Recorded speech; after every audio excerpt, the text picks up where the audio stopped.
2 years. The Student Advising Committee was actually developed to encourage access for people who did not meet the normal matriculation level, which is the lower level, which is 5 CXC O levels. What happened is that we found that people would have liked to have done our BSc programs, but because they did not meet those requirements, they could not do all programs.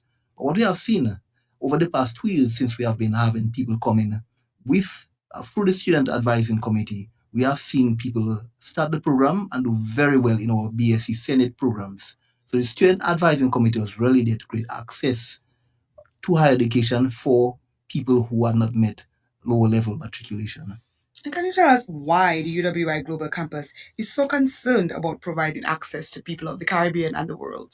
We believe that providing access not only improves our country and the region, but we believe providing access help our Caribbean people and the Dominicans by extension to better themselves and create opportunities for themselves and their children. Since the start of the committee's work in 2024, it's a new committee, can you give some success stories? We have had over 190 students actually get into the student advising committee and start their programs. We've had a success rate of at least 90% of students who do exams pass the exams. In fact, quite a bit of our students, when we look at the results, many of our students are in the quartile of A plus, between A plus and B minus. So that is very good. And it shows the power of experiential learning. So we are continuing that whole experience in student advising. The normal matriculation can come into our BSc programs and see how they can do the programs and they can do better themselves. Now, part of your work at UWI Global Campus is to work directly through the Continuing and Professional Education Program, CPE, what most Dominicans would know as the short courses. How do the short courses relate to the Student Advising Committee? What we have done, in fact, when we started and even now, many of the people who do not meet the normal matriculation, we often make them do the CP courses. The CP course is often used as a platform or a springboard to enter into the BSc courses because the courses are done online.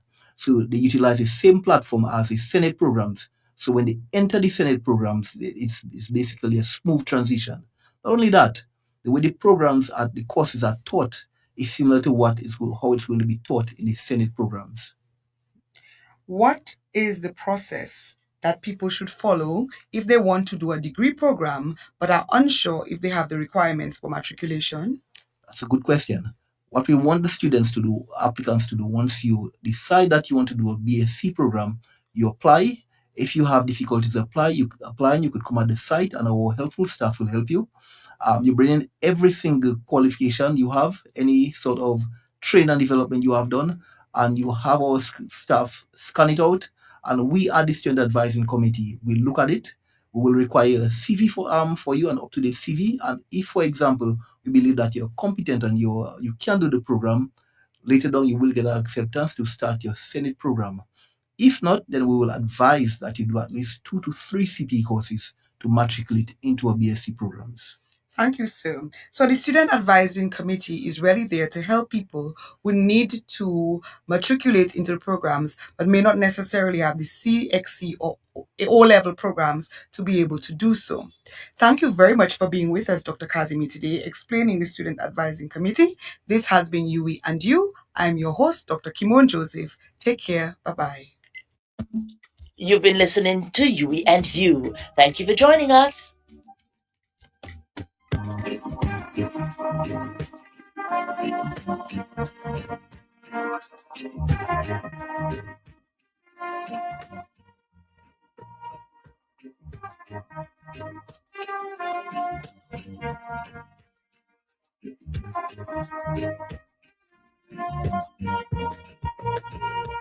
We don't down happy miles, so I don't really want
All right, Dominica, let's get to it.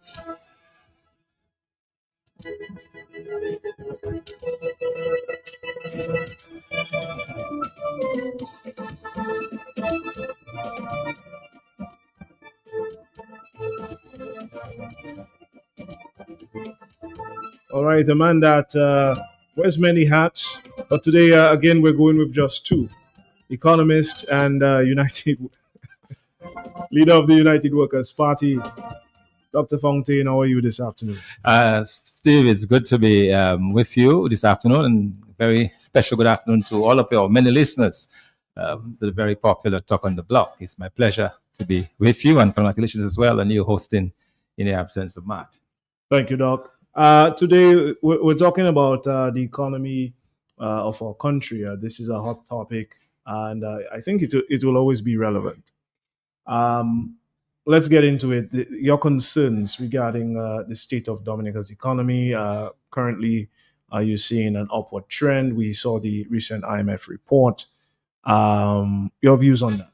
Well, thank you, and I think it's a good topic to discuss because, after all, that impacts every single Dominican. The economy has an impact on our way of life.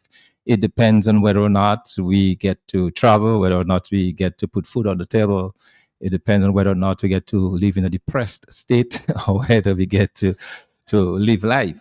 So it is critically important, and the economy in Dominica right now is certainly not doing well. The economy is, I would say, it's on life support in the sense that we have a mega project ongoing right now in Dominica, which is the building of an international airport. And a lot of the growth, so-called growth that we see is as a result of that, the investment component of that. So you have investment spending. Once you're building up your, what we call your stock, your capital stock, then that is considered to be positive, and that will obviously lead to some growth and improvement in the economy. But at the end of the day, it is not really widespread in the sense that the growth is not, it just does not touch as many persons. So, for example, if you have a 3% growth in agriculture compared to the 3% growth we have, which is in the construction sector, the 3% growth in agriculture will touch a lot more lives. And I'll explain to you how that is possible. So a farmer who is planting his field will get to sell his produce. He receives income from that produce. He then goes to the local shop. He buys groceries and so on. So you have not only the farmer benefiting, but you have the shopkeepers who will also benefit as well. This farmer then pays school fees for his children. That then benefits the education system.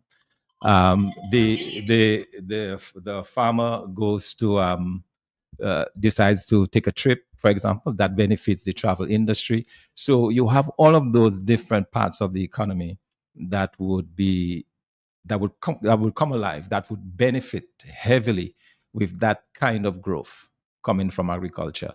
When you have it with, as we have now, which is linked directly to the international airport, a lot of that we are not seeing it, because at the end of the day, you're going to have a lot of leakages, because the overwhelming majority of persons who are employed foreigners, which means a significant amount of these revenues don't remain in the country.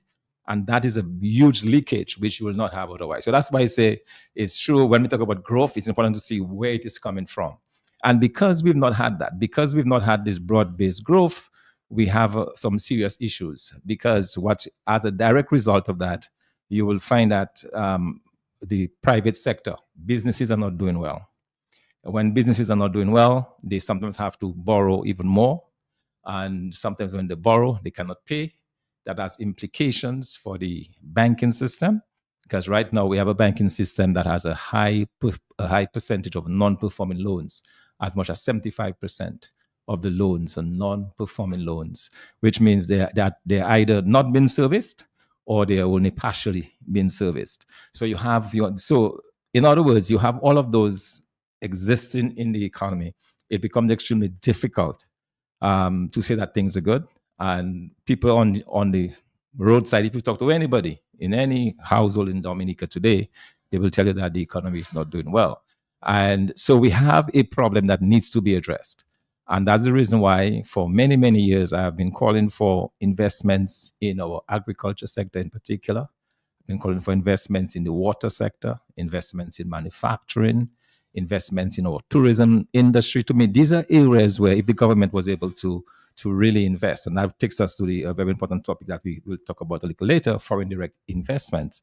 If we were to invest in those areas, in those critical sectors of the economy, we could be doing a lot better. The economy would be flowing a lot better, plus incomes would be rising, government would be getting a larger share of revenues to finance its own operations. It will be able to give salary increases to its public servants. So when you have that kind of generation or that kind of movement in the economy, it helps everybody. It helps the government, it helps the private sector, it helps individuals, it helps households. You don't have that happening right now in Dominica, and that is a big, big problem. Wow. So that's the view I would surmise of the executive as well. You guys, I would assume, have had many meetings to discuss various sectors of the economy. Recently, you held a town hall meeting, I believe, in the Roseau area, and I was told it was well attended. But we did get coverage of the meeting, and you rolled out 10 pillars, basically attacking policy and putting into perspective 10 economic pillars to take Dominica, quote unquote, to the next level. Jobs. Dr. Fontaine, I'm sure you've heard that. You've been on the ground. You've been on the ground for some time now. You probably know more than I do the need for more jobs in Dominica, more permanent jobs in particular. NEP, the NEP program, National Employment Program, undoubtedly currently employs quite a bit of Dominicans, probably the most people in the country. You've heard remarks along the lines of unfair payment to certain people within NEP due to affiliation. You've also heard statements. I have heard statements in relation to government regulating NEP in terms of finding out who's really capable of what, who's doing what, and in some cases downscaled to avoid wastage.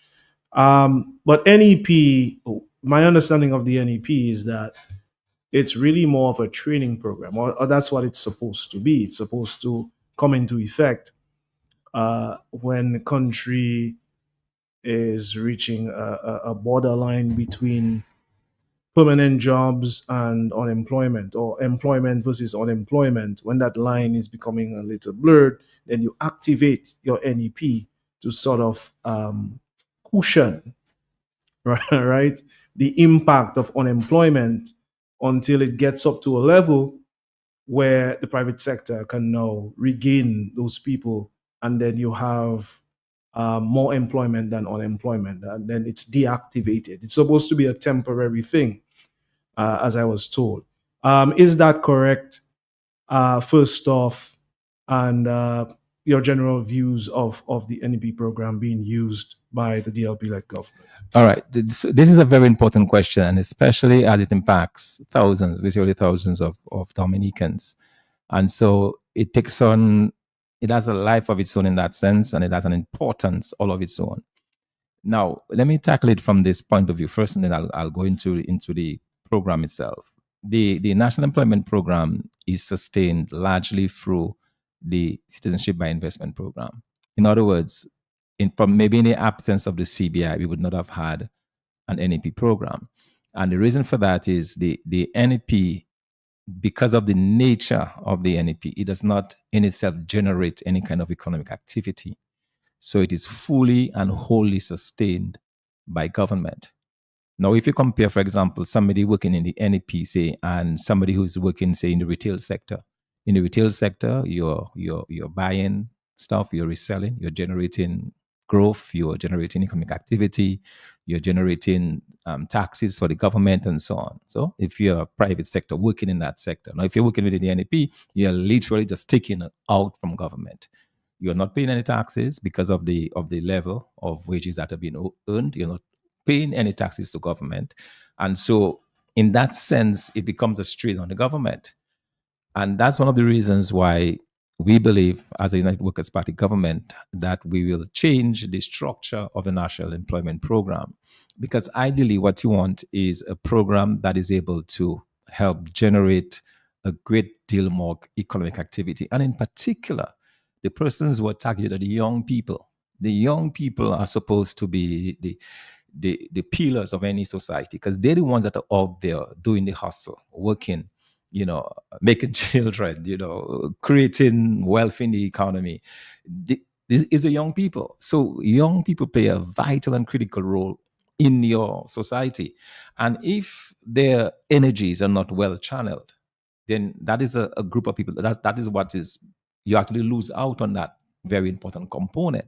So what we'd have liked to see is a program where you input skills training, but you train people so that they can then go on to help expand the private sector. So for example, if you train somebody in electricals, or you train them in plumbing, or you train them in small appliance repairs and so on, these individuals can then go on to make a life of their own, but they can also generate a lot more economic activity other than the activities that they're engaged in now, because the overwhelming majority of what they now do, as I said, is not really adding value. Yeah, it's add values to society. You have a cleaner environment. They take care of the roadsides and so on. That is good. That has its place. But in terms of the tremendous focus, and I understand it costs the government about $9 million every month just to pay, just to sustain that program. So what this means, and it also goes to whether or not you can sustain that program. Because if today or tomorrow, God forbid, the CBI program comes to an end, the first people that are going to feel that impact are the NEP workers. They're the ones who are going to be out of work. Now, you asked the question earlier about whether it should not be a kind of a temporary, it really should be a temporary process, because what you really want to do is that you want to create permanent jobs. But the way in which you create permanent jobs is to have people working in areas like factories. You have people doing stuff, whether it is making shoes or making T-shirts, or creating Microchips. something, right? Exactly, building chips and so on. You want people engaged in those types of activities, because what those activities do, they generate growth, they generate income, they generate wealth, not only for the individuals but for the country. And really, that is what you want to do. So for us as a party, we have looked at the NAV program, and we have said that we will change it, we will transform it, we will not get rid of it. And contrary to what people say, workers will I have met several people as we go around Dominica whose concern is that, and propaganda being fed by the administration, that one of the reasons why you should not vote the United Workers' Party is because they will get rid of your jobs. And when people hear that, they obviously get concerned. I've met young people who tell me that's all they have. All they have is this $1,000, and they don't want to lose it. Okay, so it is my job now to explain to them, as a party, we will go beyond your 1,000. We want to give you more than 1,000. And that's one of the reasons why one of the key pillars that we have is economic empowerment through fair wages and salaries. Because we also believe that having people work for less than $1,000 in Dominica today is wrong. That is not good enough, given the cost of living, given the prices of everything. The average rent for an apartment, Doc, is $700. 700, right, So for a how, one-bedroom so apartment, how is right? this? How Exactly. are you supposed to leave Exactly. $100,000? Exactly. So if you have to go out on your own and say rent an apartment, then that's $700 gone already. You're not even talking about the utilities. The rest would go in utilities. So that is a serious problem because we have some of the highest electricity rates. We have some of the very high water rates. Even in a water country, we have extremely high water rates. So these are concerns, and we believe that if you're going to build an economy, if you're going to build a sustainable economy, you need fair wages, you need fair salaries, and the current minimum wage is not fair. The wage that persons are receiving is not fair, but also the thousands of public servants, probably 3,000, 4,000 public servants. I'm talking about police officers, fire officers, teachers, nurses, government workers, and so on. There's 4,000 or so people. They are earning wages that are really below the living standard wage. And what I mean by that is these are wages they probably have had. If they've been working for 10 years, they've probably had those wages for 10 years. You have teachers who are working who are not appointed after 10 years. The same for police officers who serve as privates for 15, 20 years. And think about it, they can't even get one stripe to move up. And it's when you get a stripe, your salary is supposed to follow. So you have persons who are living at what I refer to as non-livable wages for many, many years. And these are our public servants. So if you were earning, let's say $1,500 10 years ago, and 10 years later, you're earning the same 1,500 because of inflation. Because inflation has the effect of reducing the value of what you buy, then this 1,500 is now worth probably $600. Correct. Okay, and the way you can measure it is if you were 5 years ago, if you were going into, let's just take a random supermarket, and you're coming out with 4 bags after you spend $300, you're coming out with 5 bags of groceries. You spend the same $300 today, you're coming out with 2 bags of groceries. That was in 2003, man. You could do that. Yeah, or you could come 1997. Yeah. $300 now comes out with you'll be lucky if you have 2 bags. Bag and a half. A bag and a half, right? So that effectively shows you how your wages have declined. All right. And if that continues in a year's time, you're going to find that $300 you can just walk the last. If you want a bag, you say, no, I don't need a bag because you have 3 items. So you walk out the 3 items in your hand. And that is the reality that we have in Dominica today. So we believe that one of the key pillars has to be, you must be able to restore.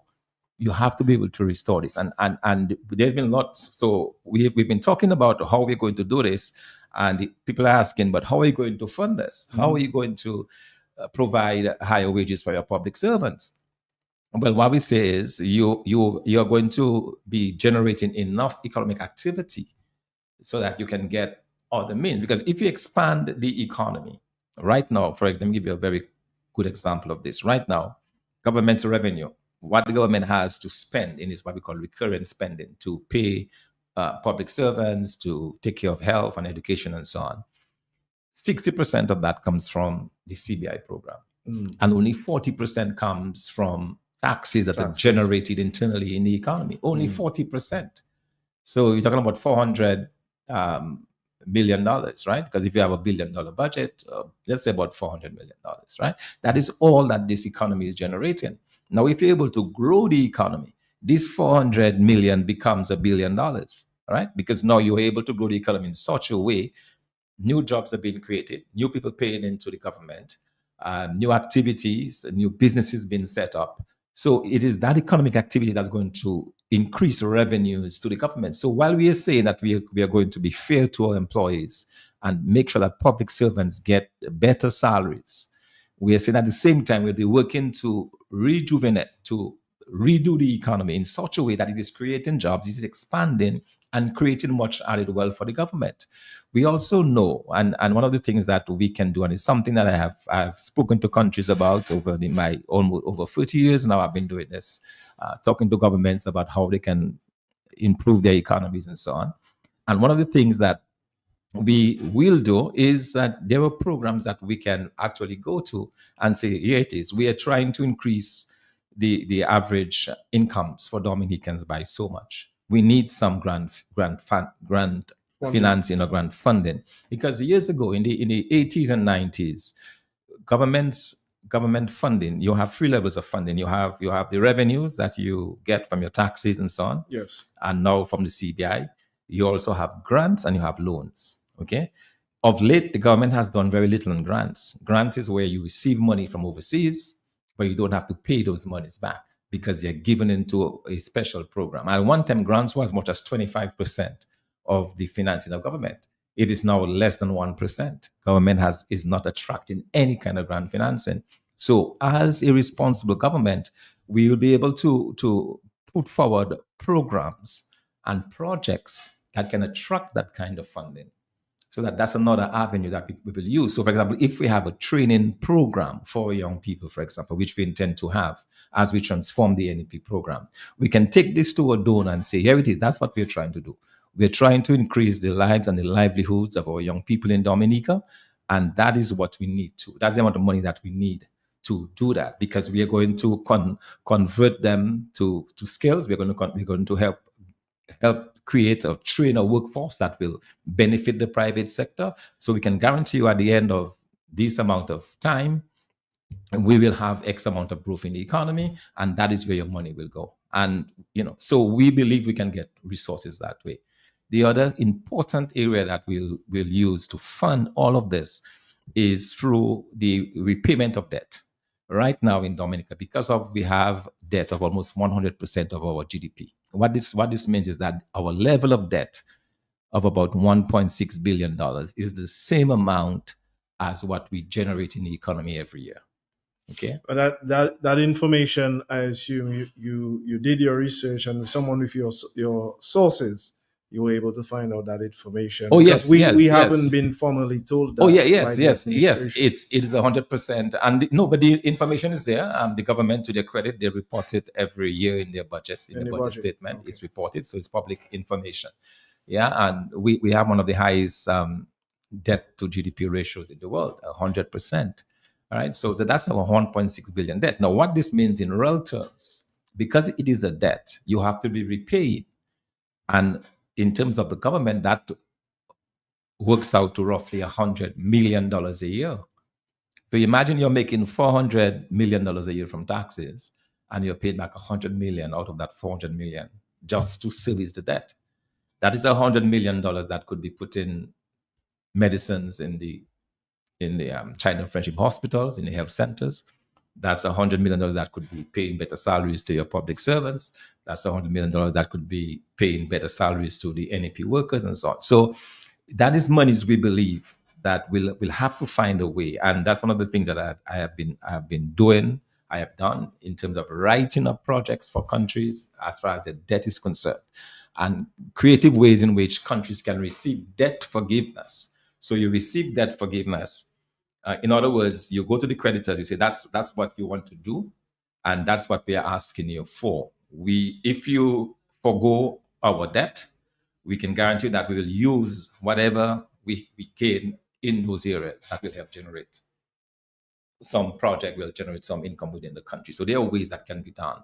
And you enter negotiations with your creditors so that you can get that kind of debt forgiveness. So that's another way. If you're able to cut down this $100 million of debt repayment, that's money we have to now invest in our people. Money we have to invest in better facilities for our teachers, better schools, better health systems, a better social program, so that we are not only giving our seniors $300, but ensuring that they have something reasonable that they can live with. So, these are things, Steve, that we have been thinking about, that we have been planning on, and we believe can really work to the betterment of Dominica.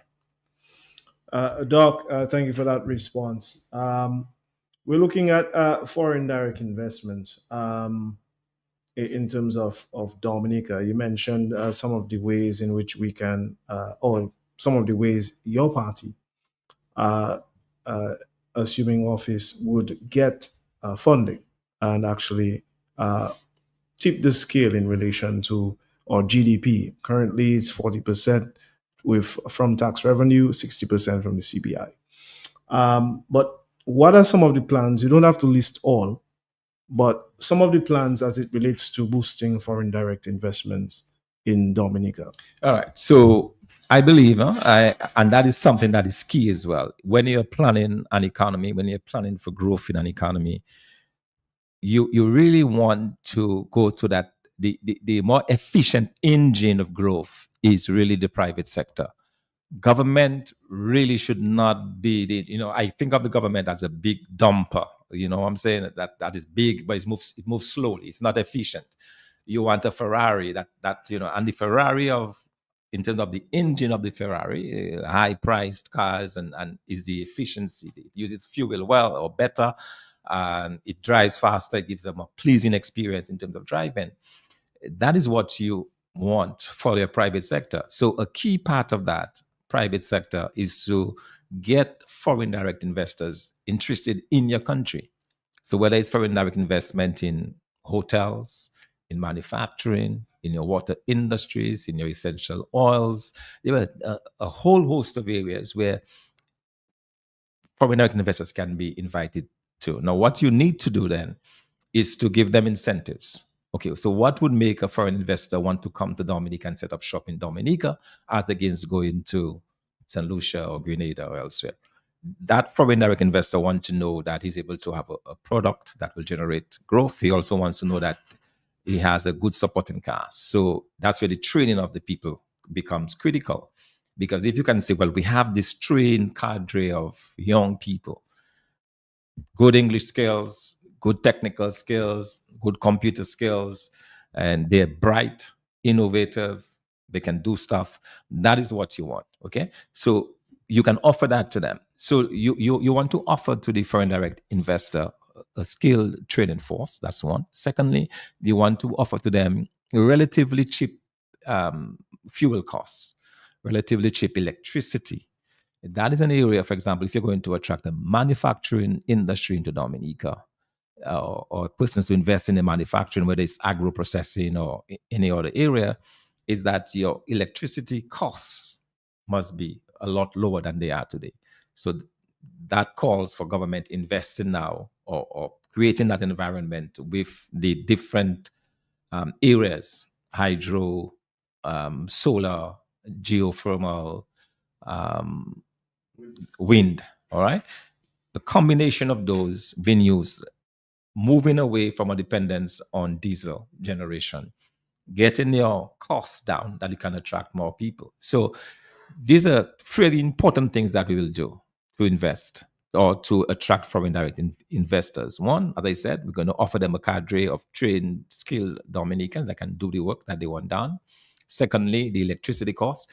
And importantly, all right, for us in terms of attracting foreign direct investors into Dominica, is to ensure that the government itself creates an environment that allows them to operate. So that could mean, for example, offering those businesses tax holidays. So we might say that, okay, for the first 10 years, you don't pay any taxes.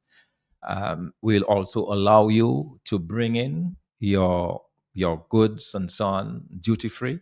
All right. So you get exempt as you construct your business. You get exemptions on that. You get exemptions if you have to import raw material and so on. A few years ago, and I'm sure he doesn't mind me mentioning his name, Several Mackenzie started a toilet manufacturing, paper manufacturing business in Dominica. And I was shocked to find out that he had to pay VAT right as he was starting off. He was being, and not only that, he had to pay the VAT in advance. And I'm saying, but how do you encourage a manufacturer when you are stifling them with taxes up front? Wow. Okay. So that is not how you do it. The way you create the environment is that you remove some of those taxes, and Mac, you will get it back. You are losing some taxes, yeah, but you're making it back because you have people who are working, getting good paying jobs. You have economic activity being generated. The economy is expanding. Government is going to make it back. All right. So, it's just those things. And it's something that I've noticed that this government has been really, really bad at. They've just not been able to get the economy right. They've just not been able to do anything that can really move the economy. And I think it's time, the Dominican public is saying it's time for the government to step aside. It's time for because they're tired. They've no ideas. And it is time to put a United Workers' Party, Team Dominica, in office that will be able to deal with those, because we understand those issues. We have people within our ranks who understand those issues, who are well qualified in terms of the economy, who are well qualified in terms of social programs, who are well qualified in terms of community development programs and so on. So we have a cadre of people that we can offer to the Dominican public and say, yes, we can move the economy from where it is today, from 0, we can move it up 10%, we can move it up 15% in the next 4 or 5 years. Wow. Okay, that is a lot to digest. But I'm sure you can imagine the work being done behind the scenes. Okay, my follow-up question, because I know you're pressed for time. Are we also going to be taking some questions from the audience? We can take a few calls, yes. but I just want to bring this in. The cannabis industry, Doc. We're gonna have a symposium. I made the announcement earlier on. The Ministry of Agriculture will be having a cannabis symposium on July 9th to the 10th. Some persons told me before the show it's a little bit too late to enter this industry, but it's still ongoing. It's $1 billion industry. Some are saying this should have been done 5-7 years ago. Your views? Well, one of the things that we've said it. In fact, in our last manifesto for the 2019 election, the cannabis industry was part of what we're going to do to rejuvenate or to revive the agriculture sector, because we believe that this is an important area where we can make literally billions of dollars. As you said, it's $1 trillion industry worldwide. And we should be able to do medicinal marijuana in a way that benefits the people of Dominica. The government of Dominica, again, through short-sightedness, took a half measure, having people plant free trees. Yeah, that might be a feel-good thing. You have free trees, you want to get high, you can go to your backyard and pluck some leaves and smoke it. But that's not going to grow your economy. That's not going to move, that's not going to put money in your pocket. That's not going to make your country better. You see, so we believe that the way you tackle this is to do it in a way that allows the farmers of Dominica, the young men, to actually grow the cannabis and be able to sell it for medicinal purposes. And that is what we have to do. That is what a commitment that we're making to the Dominican public, that when we are in office, we will go aggressively after the cannabis industry to ensure that it benefits not those at the top, but benefits the average man on the street, the average young person in the countryside who's looking for money in his pocket. That is what we're going to be doing. Thank you, Doc. At this time, we'd like to take a few calls. We can take about 3 or 4 calls before we switch gears. Dominica.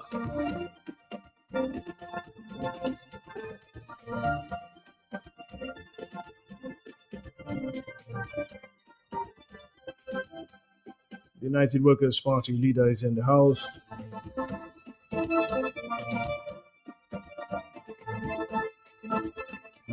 Caller, go ahead, you're live. Hello, good afternoon. Okay, we missed that caller. Go ahead, caller, you're live. Good afternoon, Dr. Thomson Fontaine. How are you? I'm doing well, thank you. Good afternoon. How's the family doing? All is good. All right, well, it is really, really bad in Dominica. It's bad, I tell you. As a bus driver, in 4.5 years, Dominica's plenty better. But it is 25 years. I tell you, things are really, really, really bad. So this government is coming up with, and you guys need to step up, because things are really not happening in this country at all. When the man said they have progress, there was no progress. A jet is one little jet you have in Dominica. Them and never extend jet up to today. Huh? Look at the cruise village in Kenfield.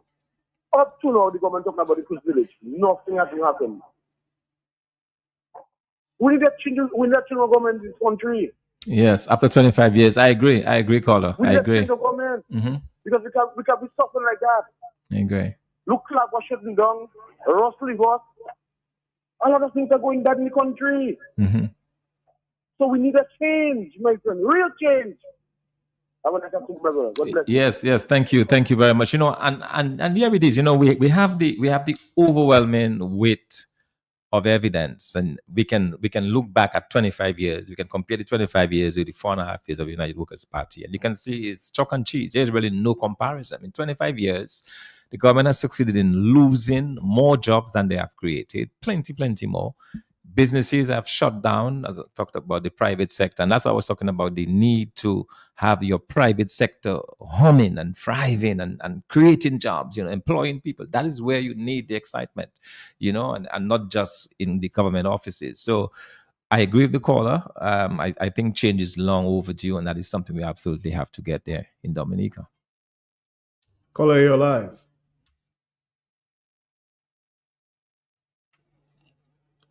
Looks like the overseas line is having an issue. Yeah, try calling back, caller. Yes, Doc. But again, definitely a relevant topic, and you can tell from the tone from the callers that they are quite concerned with the economy. But your plans, you're saying, can be done as long as the people of Dominica give you guys that mandate.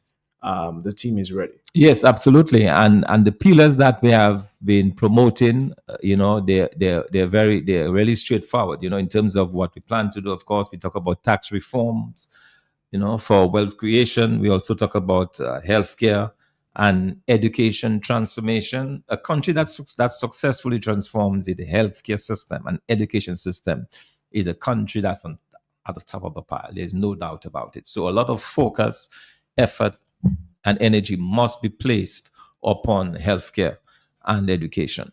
Let's try the overseas line again. Caller, you're live.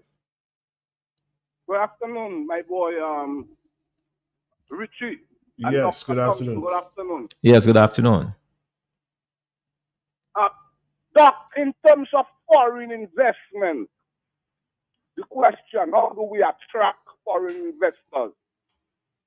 I think one of the main things you have to also look at is law and order and a proper justice system. Because if you don't have law and order in your country, I don't think that's a good incentive for investors. Also, a healthcare system that is citizens could rely on, or if you have an emergency at the workplace, people could depend on your healthcare system. So I think the main focus, or one of the main focus, is law and order, because in Dominica we have a justice system that sucks. And you know it because you went through it. And I don't think a lot of foreign investors will come in. They have an issue that has to be litigated to take 8 years and 9 years before the justice can be served. But I also have another question for you. In terms of the NEP, as little as the money is, don't you believe that money still can maybe generate a little bit of economic activity, because you may get a $50 to buy a plate of food in a restaurant, or you might go to a barber shop, and so forth. Even if it's not much, but most economy, as you know, depend on consumer spending or consumer activities.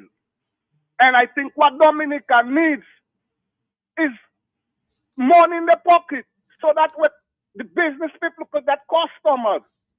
The business people really need customers, people that need the service. You want the service, but you don't have no money to spend. Anyway, thank you. Good program. I'm listening. All right. Thank you very much, caller. And of course, let's face it, the NEP probably generates puts $9 million in the economy every month. That's a lot. It does generate activity. Don't get me wrong. I'm not saying it does not. I'm saying that in terms of the individuals, having $1,000 is not much to go by, So we are thankful for it, but you can do so much better, and that is where we come in. That is what we are offering. We first on the United Workers Party, it's about offering something tangible to the Dominican public, and the party that I lead, we believe very, very strongly in lifting people up. We believe very strongly in lifting people out of poverty. We also believe that if you're going to have a welfare system, it must be a fair system, that the welfare system must be fair and just, The caller, yeah, sorry, I forgot to take this caller. Sorry. Doc, we're going to be, let's just take this call. Caller, you're live. Hey, Richie, what's up, my brother? Doing good, bro. Welcome. How many Thomson Fontaines you have, I have one. Not one is in the radio station. Where is the other one? Doc, welcome home. Blessings. Yeah, thanks, blessings. And all the best in your endeavors, sir. Thank you. Doc, you are a politician. I am not. Richie, you're a gentleman. I am not. But I'll be respectful, just saying. Doc, if I know how to do something, I know Doc is an expert in it. Richie yourself is a man that's doing it all the time. And Doc assisting him. If I'm looking for a clue or some assistance, who should I go to? Dr. Fontaine and Richie. And these criminals have access or their eyes if they cannot engage their brains. Their eyes have access to thousands of examples traveling the region and the international world, the way things are being done. Now we have an expert there who has worked with an international or the International Monetary Fund, the IMF, Doc? Yes, correct. That's it, okay. And if you had a shred of love, humanity, and concern and sincerity, let's say you don't want people to know you're working with Dr. Fontaine, but you're paying Dr. Fontaine to come up with some great suggestions and plans to move the country forward. Doc, you heard about the DGS? Doc, you saw it? Yes, I saw that. Yeah, that's a disaster, yes. It is just a glaring example. It is quite blatant. Everything the Chinese are doing, even in their own country, they're executing them when they build, poorly constructed infrastructure and all of that. And all in Africa, you think things cracking and collapsing the Chinese for you. But I'm just saying, my brother, if that is not deliberate, it cannot be incompetent. And listen to me carefully. If that is not deliberate, it cannot be incompetence. You have to get a different description to describe what these criminals are doing to a country with so much potential. Look at St. Kitts, Nevis, Anguilla, Totola, St. Martin, Antigua. They have nothing on earth. We have forest, we have beach, we have what we haven't got. We have sea, we have river, we have everything. And you have a great mind like Dr. Fontaine and many others who have great suggestions and still mark you. And you're excluding them. You're persecuting and prosecuting them if somebody thinks they will be engaged in the development of a country. And in conclusion, these criminals want all of us to run out of Dominica, and then the Chinese will live happily ever after. Have a blessed day, sir. All right, thank you. Blessed day, blessings. Let's take another call. Caller, you're live. All right, that line is problematic. That line on vacation. All right, Doc, let's go to your final remarks at this time. I just want to thank you for coming in, but as it relates to Dominicans, maybe some of them a bit unsure still, as it relates to the UWP's plans, what the executive is actually capable of, even given the mandate in the next general elections. What would you say to them? Well, I'll say that we are coming to a neighborhood near you soon. All right, that is it. We have started to roll out a nationwide campaign where we are going to, and we're doing it we're not going to do it in any shouting kind of a way. We want people to come sit down, and we want to take our time to go through our plans with them. We believe that the Dominican public are they're good enough to understand what it is that we're trying to tell them, and we want them to digest it. So we're not going to have we're not, for the time being at least, no rara public meetings where we're screaming at the top of our voices. We're going into the schools, we're going into the community centers, we are sitting down, we are on the ground, we're talking to people, we are visiting them at their homes, sitting on the steps, in the porches, in the kitchens, in the living rooms, talking to them. That's what we're going to be doing for the next several weeks. This week we are in the village of Woodfordale. We'll be there from 7 o'clock at the primary school there in Woodfordale. And on the 3rd of July, we are going to be in Marigot. And after that, we'll be in Grand Fond and Salisbury and La Plaine and so on. So we are moving throughout the country. That's why I said we're coming to a neighborhood near you, or we're coming to your house. Let's put it that way. We are coming to your house with that message of hope, with that message of wealth creation, with that message of a better Dominica. Because I believe that Dominica has been so battered down. We've suffered so long and we've suffered so much that now is the time for hope. And I believe that message is beginning to really impact people, their thinking. And the more we can say it, the more we can put the plans and the thinking behind it. And you know, I think after all, that's what all of the years of experience that I have had working across in every continent of the globe, in Asia, in Africa, in the Caribbean, in America, all over. I believe that has really helped me to be in a very unique position to help guide and lead that effort at this time. And that's exactly what we are doing with the team Dominica. We're coming to tell you what we're going to be doing for you. We'll be discussing those 10 pillars that we believe can really propel this country, move Dominica forward. And we're just asking for the people's support. You know, we believe that we can do a better job of running this economy, of doing this economy. And we hope that the Dominican public will listen to us, come out to the public meetings, come out to the town halls, and you know, when we come to your homes, open up your doors to us and let us talk to you, and you know, reveal that vision that we have for a better Dominica. Dr. Fontaine, again, we'd like to thank you for coming in and being our guest at this time. And we wish you all the best today. And of course, with the town hall meetings that you'll be having with the rest of the executive. All right. Thank you very much, Richie. Appreciate it. Thanks. Thanks again.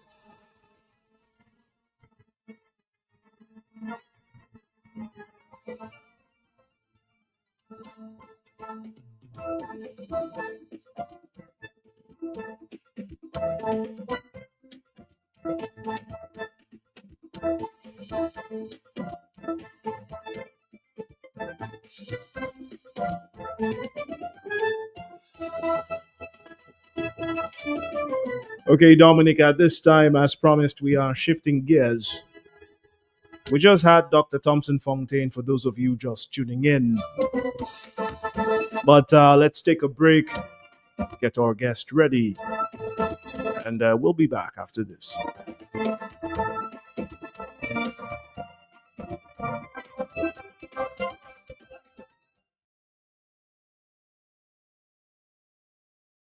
During a hurricane, if there is a lull after the eye of the storm has passed, stay in a safe place, except to make emergency repairs. The wind may return suddenly with even greater strength. Since 90% of hurricane casualties occur from drowning, you must evacuate islands and beaches and other vulnerable locations as early as possible. And those seeking shelter should shut off water, gas, and electricity before leaving their home. A message from Q95 FM Radio. Need one trusted place to stock up for your home, shop, or business? Fine Foods Inc. Distribution has got you covered. From dry goods and frozen foods to your favorite drinks, alcoholic and non-alcoholic, plus all the household must-have. We've got it all under one roof. We're right here in Jimmy Dominica, and yet we deliver. Whether you're running a supermarket, a corner shop, a bar, or just like your pantry full and happy, Fine Foods Inc. brings you the best brands you know and love. Great prices, top-tier service, trusted products. at 255-6810 or 316-0164, or drop by our Jimmy location to check out what's in store. Fine Foods Inc. Fine Foods Inc., the biggest distributor for the biggest brand.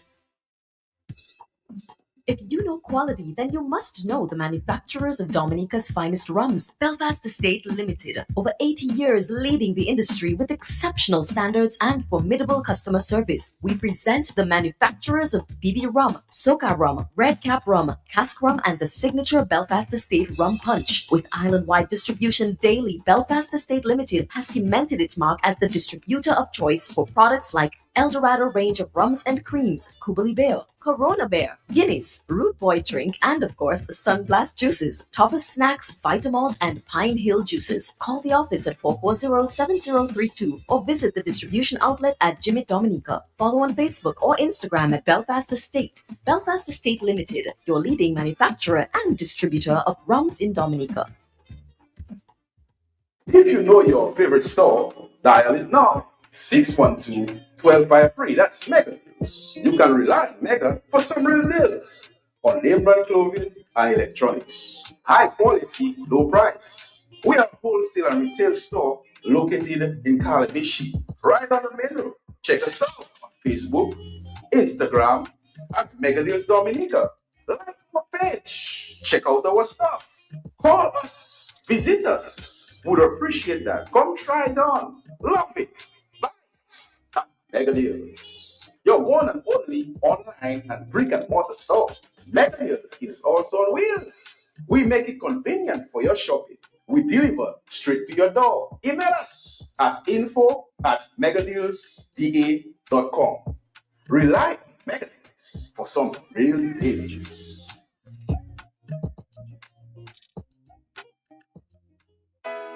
Beat the heat with our coolest deal yet. It's summer sale at Freestech and Electric. Ready to chill out this summer? We've got you covered. For a limited time only, enjoy a refreshing 20 to 25% off on all air conditioning units, all sizes and types, high wall, cassette, and dockable, while supplies last. Don't sweat through another scorching day. Upgrade your comfort and save big. Visit us today at Freestech and Electric in Castle Comfort or call 1767-440-6717 and feel the difference. But hurry, once they're gone, they're gone. That's how you go in. I'm going to buy Castle Comfort there, by Freestech and Electric. I'm going to get the AC boy. They are sale. Let's go and check that boy. On.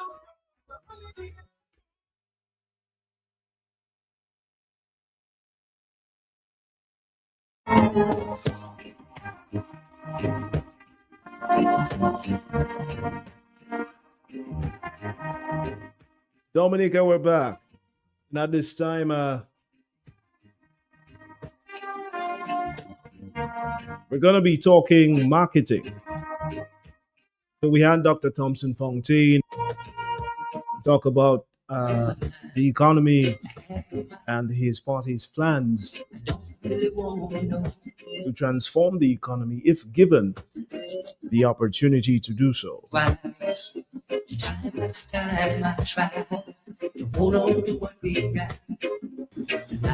this time, we're talking business marketing with communication specialist Dr. Mathieu.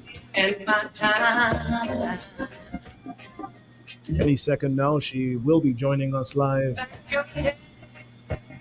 We thank her for taking the time to do so. I won't be back today. If you move along, I'm looking for a good time.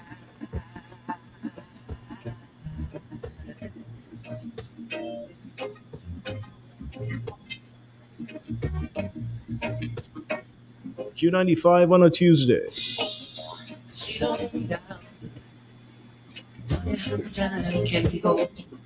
Don't say they told me so. It doesn't matter. It was plain to see. Small town boy like me wasn't a cup of tea.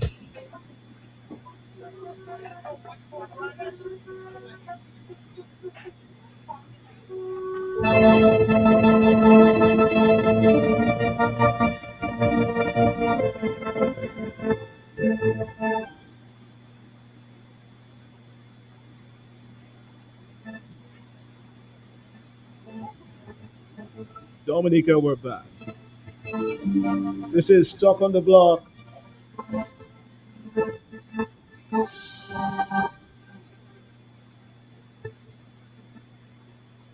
You know, everyone is tuned in right now. Grace, Baraka, Lee Elvis, good afternoon.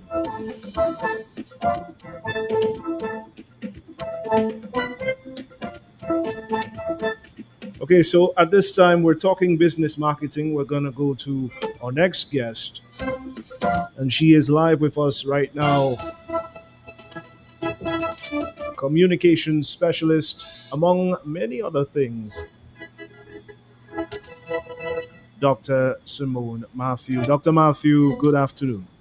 Yes, good afternoon, Richie. Thank you for inviting me to join you on the program. Good afternoon to our loyal listeners on Q95 FM radio, as well as those who are locked in on Facebook and YouTube. Richie, just want to echo the sentiments of everyone who's been saying you're doing a wonderful job holding down the fort in the absence of Matt. So congratulations on doing a good job. And thank you again for the invitation. Well, thank you for that compliment. And I'm so happy to have you on. You are definitely someone with a lot of capacity and a lot to contribute to our country. So thank you for taking the time to be on this program this afternoon. So we're talking we're talking business marketing and what that means currently for Dominica at current. We all heard Dr. Fontaine, his remarks. Whatever way you want to take it, he came off very strong in terms of how things are. And so, you as a professional, what's your general view in relation to marketing? Yeah, so I think it's very important that you had Dr. Thomson Fontaine on right before me. But just to let the audience know, of course, if you're a regular listener to Q95, you know that I am no stranger to Q95 because I created, produce, and host Roots Connections, which is where we feature the visionaries in our community. So those who are no longer interested in sitting on the sidelines, just talking about what we need to do to advance Dominica, but they're actively working on some sort of project. They're part of some sort of organization that is actively involved in the work of the development of Dominica, the Caribbean, and our region in general. So that is kind of where I want to start with the conversation. And of course, a lot of people know that I'm also an associate professor of psychology, and I'm also a health and wellness coach. So again, Richie, you know, I wear many hats, and sometimes people ask me, where do I get the time to sleep?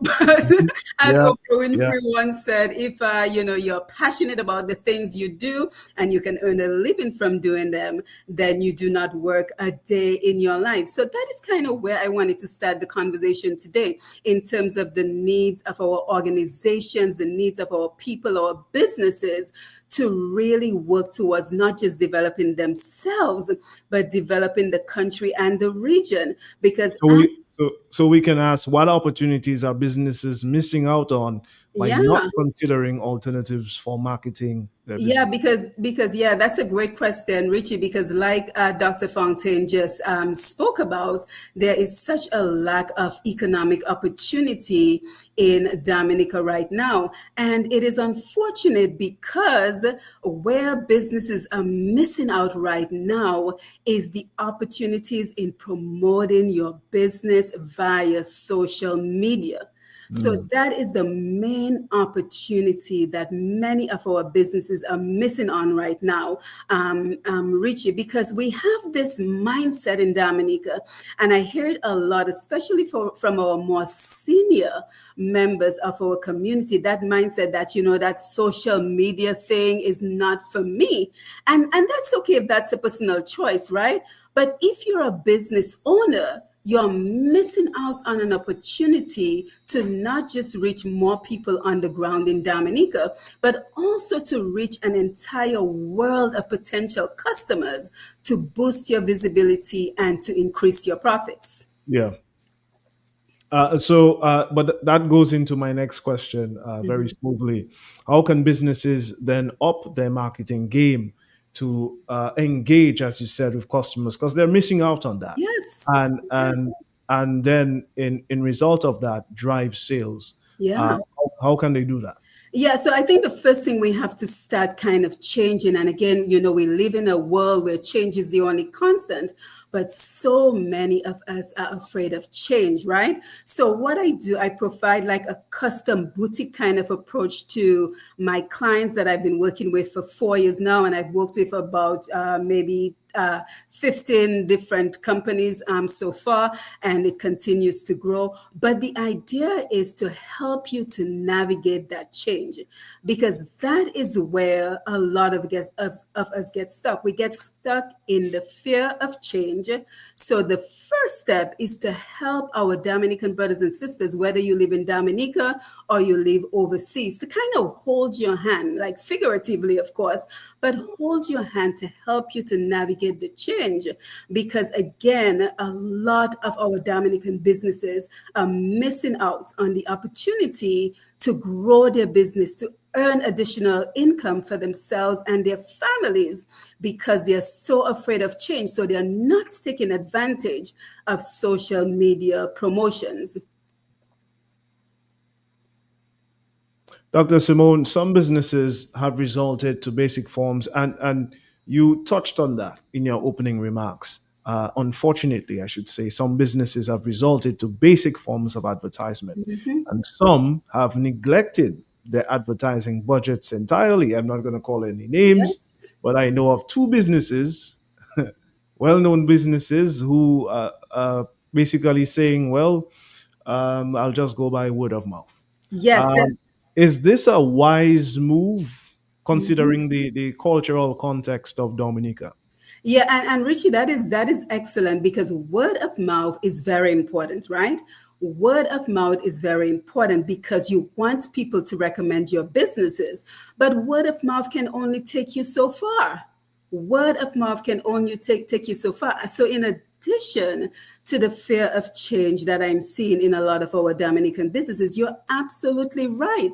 I find it quite alarming that many businesses in Dominica do not have a budget for advertising and promoting. And many times, on my Facebook page, for example, I reach between 500,000 and 2 million viewers every month. And I Yeah. cannot tell you, Richie, the number of businesses that reach out to me on a weekly basis to say, hey, I see what you're doing. Can you help me to promote my business? But guess what? They have no budget for promotions, no budget for advertising. And if you speak to any successful business person, Richie, the first thing they're going to tell you is my business is successful because I have a plan for success. So I have the plan where I'm distinguishing myself, because we all know there's a lot of competition in business, especially in a small area like Dominica where your population is limited. So you have a lot of competition. So they will tell you, successful business owners will tell you, I distinguish myself, I provide the highest standards of business for my particular area, but I also have a budget. So, Richie, it is about investing in your business. So, word of mouth is very important. You can get the word out to a number of people, but it will only take you so far. Right? So you have to change that mindset of being afraid of change. You have to change the mindset of, oh, I'm not in that social media business, because you are missing out on opportunity. So again, the importance of investing in your business, financially investing in your business, so you can continue to grow and earn the profits, because life is getting harder. Everything is getting more expensive, right, Richie? Yeah, yeah, yeah. That's a fact. And let's talk about influencers. I just want to throw that in following your last comment. Um, we see in many territories around the world that small and major businesses alike use influencers to garner support for their business. We don't really see that happening as much. I can safely say, well, everyone knows this. Belfast Estate working with Asa Banton as an example. Kuguli at one point, I think, also used to work with Asa Banton. I'm not sure if that endorsement is still ongoing. Digicel with Triple K, I believe, at some point. I'm not sure if that's still going. But these things worked. But many other businesses do not seem to be getting the picture and tying that with their social media marketing strategy. Your advice on that? Yeah, influencers are wonderful, right? Influencers are wonderful. Chances are they have a massive following in the thousands, sometimes even in the millions. So influencers are very important as well. But that is only one approach, right? That is only one approach. So you have different approaches. So you can use an influencer if you can afford them, because they tend to be That's the very other thing. The budget, yeah. they tend to be very pricey. So again, it depends on how much you're willing to invest in your company, right? And the budget that you have. So you can use influencers. You can also go ahead and contact folks with lots of followers on Facebook. So they may be doing the work behind the scene, but they have a massive platform. And what I see happening all the time with folks engaging with people who have a lot of following on Facebook is you will see the post will show up only if you happen to be on social media at that particular time. Yeah. So you're paying this person to promote your product, your business, your organization, and chances are only a small percentage of that person's followers is actually seeing your post. Because if you're familiar with social media, you know that the thread scrolls by very quickly. This person is constantly posting. So guess what? Only a very small portion of this person's audience is seeing your product. So what I like to do, I like to create a customized approach.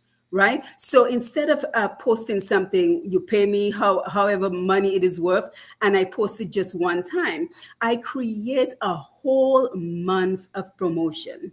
Right? Because that is what it takes. You create a whole month of promotion that can include an interview with the person, that can include doing a video of the person's product and doing constant posts every day. So that increases the chances of people seeing your product. And I take it one step further, Richie, in terms of I actually teach a social media course. So number one for me, tell us about that. Yeah. So number one for me, I can walk you through the process. Even if you don't have promotional material, I can do that for you as well.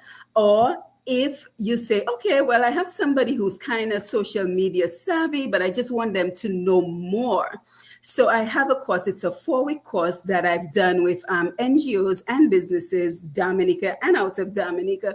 And what it does is it teaches you to master social media. It teaches you to master social media, what posts get the most attention, what posts do not get any attention, the frequency, even right down to the time of day you should be posting your content. Because Richie, you're familiar with social media, and I don't want to get too technical, but we all know that social media is driven by algorithms, right?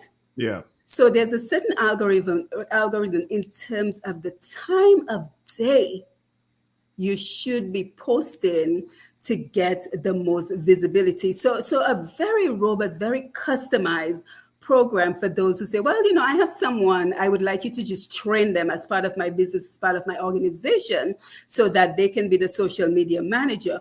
Or, I can walk you through the process. I've even gone as far as being social media manager. I'm the social media manager for Q95, right? So I'm the one, I'm not sure if I should say that. I don't want nobody coming for me. So I'm the one responsible for Q95's Facebook page, posting all the content that you see on a daily basis, keeping the page very active, responding to questions, responding to email. So really 3 approaches, right? You can send me the material, I can help you create it. And number 2, I can be your social media manager. I don't need your username and password. So don't even think you're going to have to give that to me. There's ways around that. Or number 3, you can do a social media course. So just giving our businesses, our individuals, our organization a lot of options to consider, because again, we really have to push past and get our businesses to take advantage of the social media opportunities. And Richie, before you jump in again, I just want to say there are a lot of people doing this, right?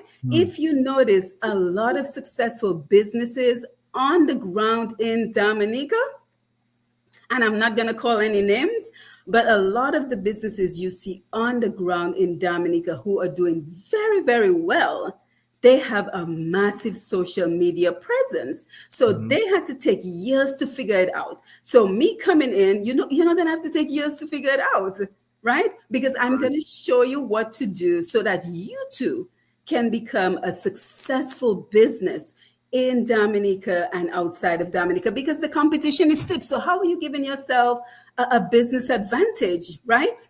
In Dominica and outside. And I think that that's what it's about at the end of the day. When you look at business, it's about in a positive way, really taking advantage of the advantage that's available, or the opportunities that are available to boost your business in the legal sense. Marketing and the different strategies involved, definitely, according to our communication specialist, Dr. Simone Mathieu, is a green light. You definitely want to have a social media manager. And I'm not sure how many businesses have that position as an actual position. I'm not sure if there are HR managers who even know that that's a thing. Right. Social media, instead of just marketing specialist, the usual marketing specialist, you have someone actually focused on social media management. And if I can chime in, Richie, I can tell that a lot of our companies, and that is not a criticism, because if you don't know, you don't know, right? But I can tell that a lot of our businesses would do very well. A lot of people have great ideas for businesses. A lot of people are doing good work, but maybe you're procrastinating, right? Maybe you know you have to do this, but you're procrastinating. And just to give you an easy example, just recently I had someone reach out to me to say, hey, I would really like to engage with you for social media marketing promotion.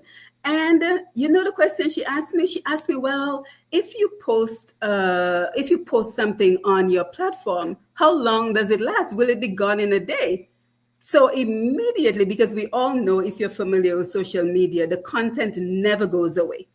And as a matter of fact, what you can do is you can pin the post to the top of your page so that it never scrolls down. But the fact that she was even asking me that question about if the post will disappear, it just tells me the amount of education that is required to bring our businesses up to speed, to teach them the ins and outs of social media and how you can reach people in Dominica and even beyond Dominica into the rest of the world. And the other reason I'm really happy, Richie, that you brought me on today is because when we think about, for example, the number of young people who are graduating from school right now. This is graduation season. I think we just ended graduation season, right? And you think of the lack of opportunities for jobs. Even yesterday, I saw yet another post on Facebook where this young person was talking about the number of applications he or she has sent out and no response, and the frustration of these young people. So that is telling me that self-employment has to be the reality for a lot of our young people. But again, that self-employment has to start with a plan for success. What is your plan for success? Write it down. How are you going to get funding for that business? Write it down. Where are you going to get money for a budget to invest in that business? Not just the equipment, but when you're thinking about what you need to invest in, think about the equipment. Yes, think about whatever else you need, but also put in that budget promotions, advertising, and marketing. And you would think that would be kind of intuitive, right, Richie? But the reality of it is not. Okay, and that's where we're at. So I think at this point, it would be wise for persons to contact you, business persons to contact you and get some training done for their marketing department. Because I know that there are not enough businesses really tapping into the opportunities, the marketing opportunities available, because, as you rightly said, most of them may not even know the different strategies. So it is something to consider. Dr. Matthew, any closing remarks at this time? Yes, well, thank you again. Thank you again, Richie, for having me on. I think it is a topic that not enough of us are talking about. I think it is a topic that needs more education, more exposure, and I'm happy to provide that education. And the good thing about it is with the advancement in technologies, the beauty of the technology, where you can be in Dominica hosting a program and I'm in Atlanta being the guest. That's where the opportunities lie. So again, I've been able to work with companies around the world, and I just want to call out a few areas. I'm not going to call the names of the businesses because that's private, but I just want to call out some of the regions where I've been able to work with people. So I had companies from Houston, Boston, Dominica, North Carolina, New Jersey, New York, Dominica, of course, and Canada. Right? So again, with the advancements in technology, we now live in a borderless society. So I just want to encourage everyone who is listening to commit to taking a different approach to Dominica.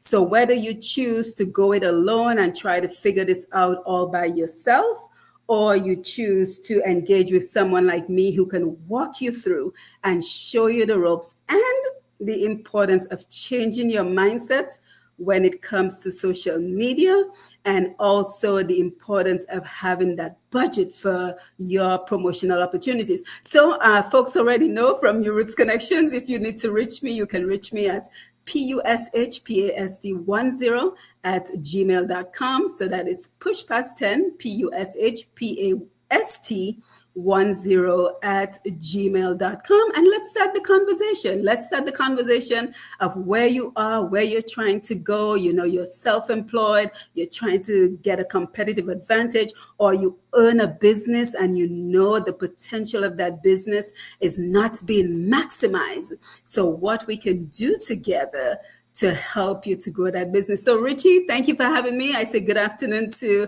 our listeners on Q95 FM. I wish I was in Dominica as always.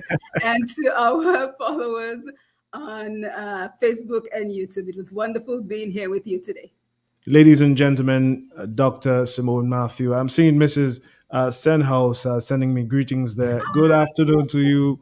Lovely lady. She's tuned in right now. Good afternoon to Wilworth Robin as well, and Clardine. I hope I got that correct. Right. Okay, so Dr. Simone, thank you again. I suspect we'll be talking again. I want to talk on health. I don't want to give out too much right now to the public. It's a surprise, guys. Mm-hmm. All right, but doctor, I know you are versed in psychology, doctor of psychology, and we appreciate that we can reach out to you when we need you. So we'll talk to you again soon. Bye-bye for now. Yes, thank you. Thank you, Richie. Thank you for having me. Thank you. Thank you. Thank you. Dr. Simone Mathieu.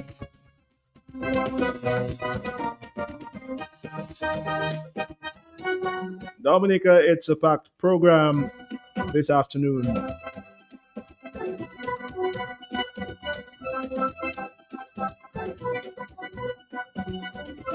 And as promised,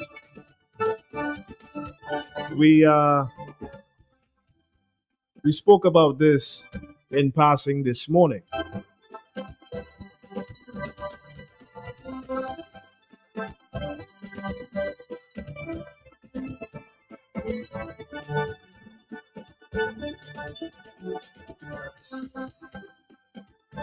As it relates to the collapsing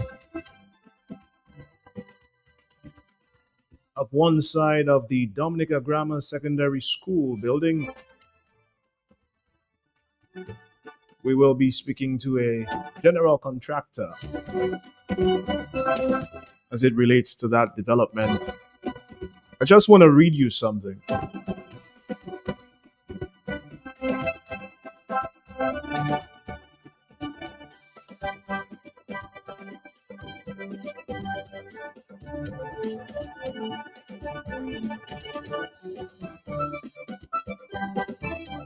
I want to read you this statement from our Minister of Education, the Honorable Octavia Alfred. This is her initial response to this unfortunate development.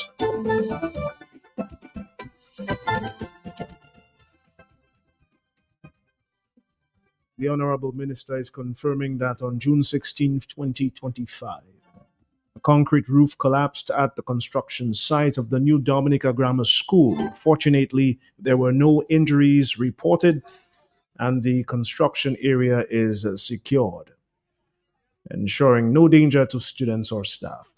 Octavia Alfred, who is the Education Minister, emphasized that students and staff do not have access to the construction site, allowing regular classes and activities to continue. She says the Ministry of Education is currently in discussions with the contractor to assess this situation, reaffirming that the safety of the school community is the ministry's top priority.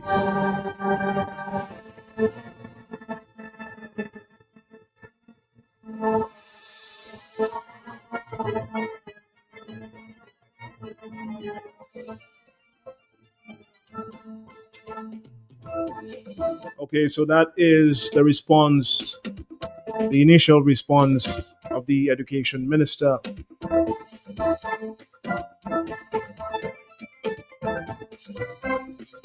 But let's stop.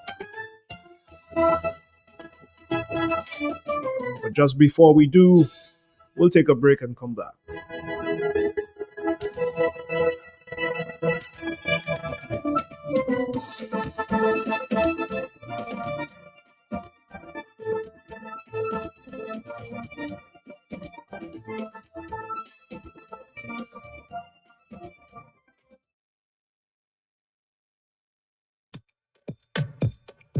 The New India Insurance Company has reopened its doors in Portsmouth, offering the same great services you get in Roseau. Motor vehicle insurance, home and business owners, fire and related perils, public liability, and so much more. Come, visit us today for insurance with a personal touch on Bay Street, Portsmouth, or call us at 445-4023. We are ready to serve you. Big news, Dominica! Do-It Center is now even closer to you with the opening of Do-It Center Express, conveniently located on Cork Street, right next to Fresh Market. Get all your home improvement essentials fast with everything from tools and paints to home decor and more. Plus, enjoy the same great service you know and trust. Now, just a quick stop in the city. Visit us today at Do-It Center Express, your partner in home improvement, now closer than ever. At Bloombox, we now carry and are fully stocked in granola fertilizers. Urea 46%, great for leafy green, 15-15-15, great for all vegetables or young fruit trees. 20-20-20, best for foliar spray and seedings and small vegetables. 12-12-17, great for tree crops or flowering vegetables and fruits. 12-24-12, root crop fertilizer like dasheen and white potato. 12-4-28, great for tree crops or flowering vegetables and fruits. Red potash for fruit trees and vegetables. All the fertilizers you need are available at Bloombox, located on Federation Drive, Goodwill, second property on the right after the Valley League Road. Your one-stop shop for everything that grows. Let's bloom together. Join month end to the first week in July. All roads lead to Scott's Head for the grind. Catch that Cool Reunion Festival, beginning Friday, June 27th with Sounds of Praise to the Most High. Lively cultural performances, followed by Soir l'Histoire, a night of powerful, topical, juicy history with Dr. Lennox Hunter, followed by the Super Block of finale.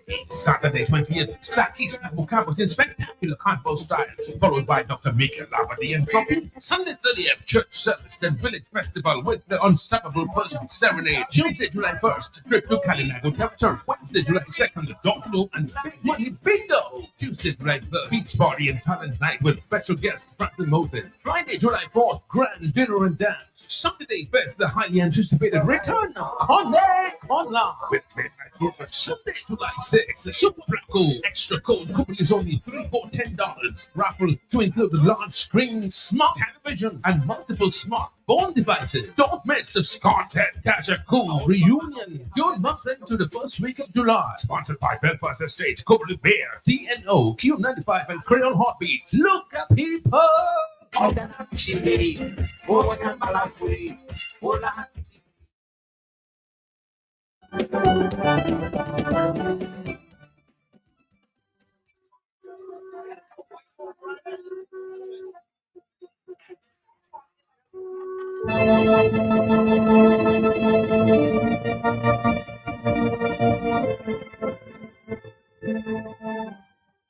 Dominica.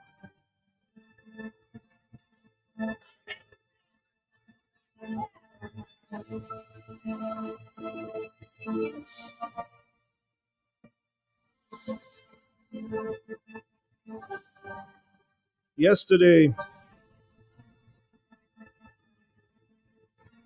in the afternoon,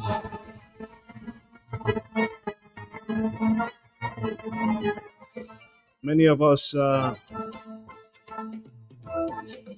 received some troubling news. My initial worries was for the workers on site and their safety.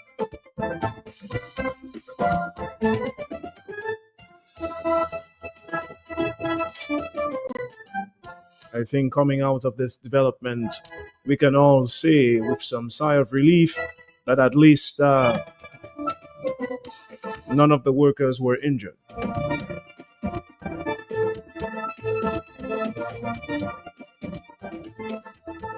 On the line with me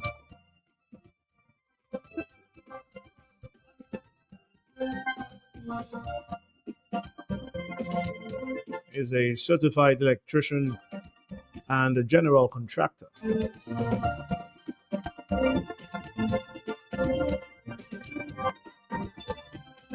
Of course, I'll allow him to introduce himself. Good afternoon. How are you, brother?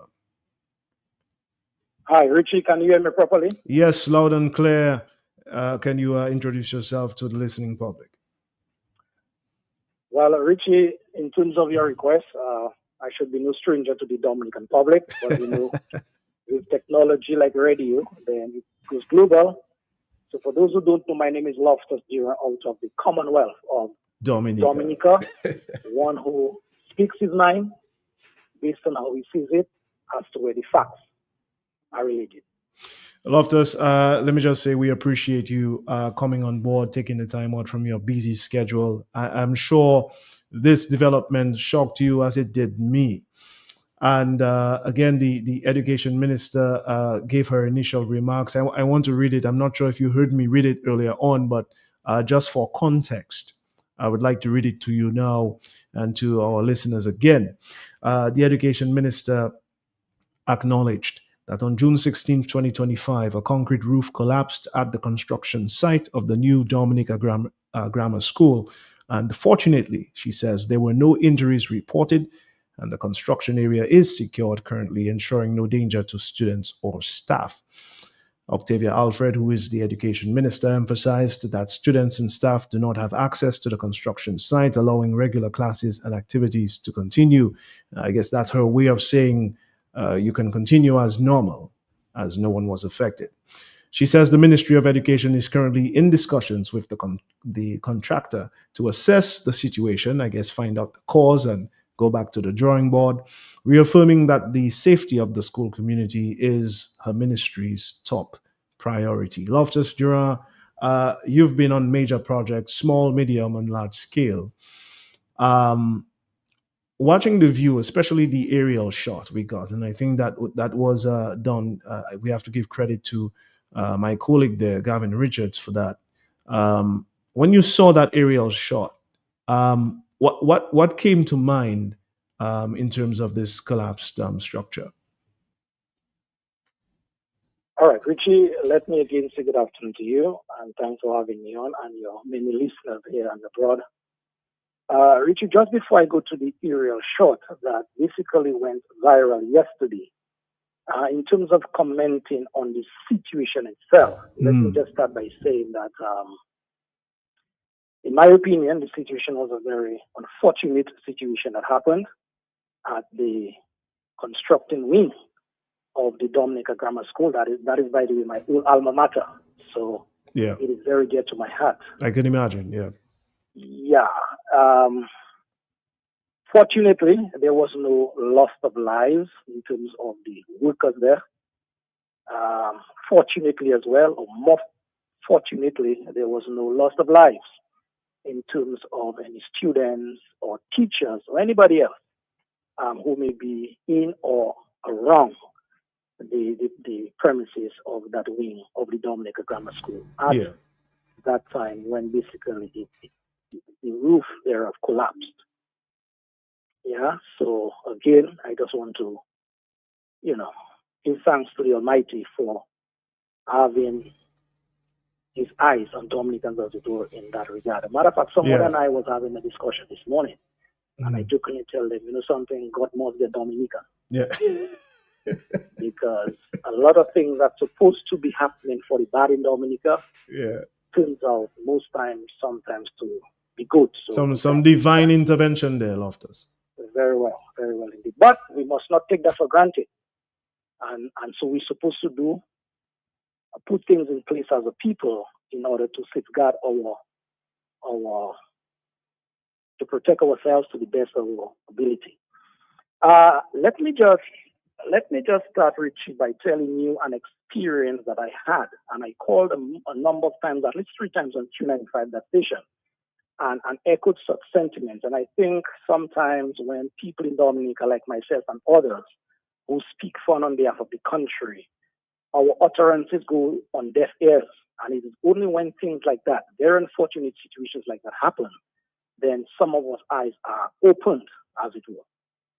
Richie, I live in the Cochrane area, and the government of Dominica got some contractor to build some homes for some people in the Cochrane area. And exactly where these houses were going up at the time, it was in direct line of sight to my home. So I could stay at my home and basically see everything that these guys did from foundation to roof. Yeah. And during the construction phase, I had the opportunity to call a number of times the planning department and just to ask of them, who I believe is the division in Dominica that is responsible for the health and safety of our citizens at large as it pertains to housing or home construction or situations like that, situation in Cochrane that was happening at the time. And lo and behold, I was told by an officer there at the planning department, maybe about 2 years ago, that Mr. Dira, thanks for providing us with that pertinent information, but we have not received no technical information, drawing and otherwise, to those buildings that you're referring to. And so we are not in a position to comment at this time or even visit, the person told me, these constructions to ascertain what is going on there as it pertains to safety at the time. And so I was quite astonished, but knowing the country in which I live in, then it did not surprise me at all. There was at the time very poor workmanship, I can remember. As I said earlier, no supervision from the planning department was on these projects. Very alarming to me that these homes As we speak, they still have one door. So the one door that the people of these homes have to enter. So where's the very exit, same Loftus? door. There's no exit? That's what I'm saying to Richie. Wow. The very same door that these people have to enter, it is the very same door that they have to exit. And we all know in terms of health and safety, that right there is a hazard already and should be a no-no. And so it's on that basis and others I was, sort of alerting the planning department as to the level of madness I am saying now that was going on in my area.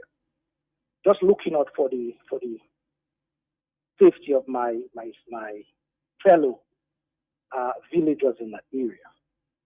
Added to that, Richie, and I'll get to the grammar school situation in a while, but I just bring that out as a preamble to show you or show Dominicans and those listening what we are dealing with situations like the grammar school when things like that occur. The roof in question of these homes that I'm talking about in Cochrane, when it rains, these homes, I can tell you, they're basically like a strainer. Water left, right, and center. You're joking. Because the concrete panels on this roof, they were not connected properly. And so there's this water seepage every time it rains. And as a result of that water seepage, I had the opportunity to visit, actually go into one or two of these homes to feel and see the plight of these people. In that all on these walls, the internal aspect of these walls is what we refer to in Dominica as mildew.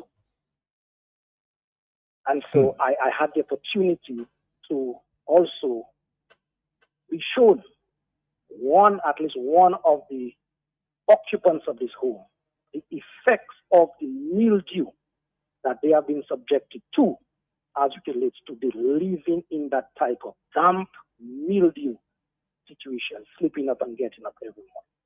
And that was sort of confirmed by a doctor. So it's not me saying that. The doctor that person attended to basically, agreed with them that it is that kind of situation, living conditions that have their back, their body, have this sort of, how you call it, symptoms, very itchy and all sort of things, medically speaking. And so the person basically was in pain. I know that was just one person I saw and I can witness to. But there were others who were going through similar situations. So Richie, having said that, it now sets up the situation whereby how things are done in Dominica in terms of the willy-nilly fashion of it as of late. And so what happened in Dominica at the Dominica Grammar School yesterday, Richie, it did not surprise me. Obviously, I was, taken aback seeing the viral footage that you said Gavin Richards took. Thank you for that. It did not surprise me. And so I am not now laying blame on anybody, any contractor, anybody per se. But what I am saying now in terms of looking out for my citizens' safety and their health, I would like to go much more than the Minister of Education. She basically, in my estimation, Richie, just acknowledged that the situation happened, and as you alluded to, it's like life goes on as usual. And that should not be, Richie. I am saying right about now, after that situation happened yesterday, there must be, in my humble estimation, an independent inquiry by qualified professionals. And I am suggesting outside of the government circles and whoever were contracted to do that wing of the grammar school. Obviously, the people who were contracted and the government people would have to be part and parcel of the whole inquiry/investigation. Yeah, because my next question was to ask you on that. Do you think this development warrants an independent investigation and the potential cancellation of the contract for the construction firm in question? Well, Richie, I would not go so far right now. The inquiry that we're talking about would sort of inform that situation that you are alluding to. I am in no way, shape, or form to terminate or say what had happened without knowing the facts Fair of the point. matter. Yeah. Yeah. And so, yes, the facts of the matter must be compiled as to alerting us in Dominica and Dominicans as to what really and truly went on as it pertains to the sudden collapse of the roof of that building where children, teachers could have been. And so I am saying, Rich, in terms of, looking out for the safety of everybody involved, some independent inquiry by qualified professionals outside, I want to repeat, outside of the government circle. And so I heard what's her name, the minister alluded to that. Her ministry is talking to the contractor. Yeah, to try and assess what happened. Yeah. But no, it should go further than that, because we now have the lives of Dominicans, school children, teachers at risk. I mean, I mean, I was talking not just to you, Loftus, but to a few people as well before coming on here. This could have gone south in so many ways. Hypothetically, let's say, God forbid, the handing over ceremony happened, the building was completed, but all that time, the roof was under this strain, right? And you have the opening and everyone's shaking hands, suits and ties all around, smiles all around. And God forbid, the school year starts, everyone goes to their classes, and then this happens. I mean, it could have happened. So that is on the lips and mouths of mostly every Dominican now. And to tell you the plain truth, Richie, I really don't want that to be a partisan It's not.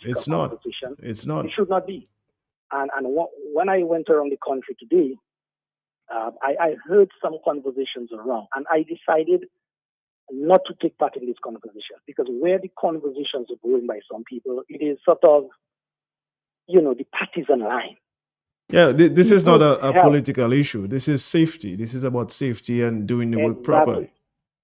People's health, Richie, people's safety should not be surrounded or enveloped in partisan lines or in partisan conversation. What is wrong is wrong.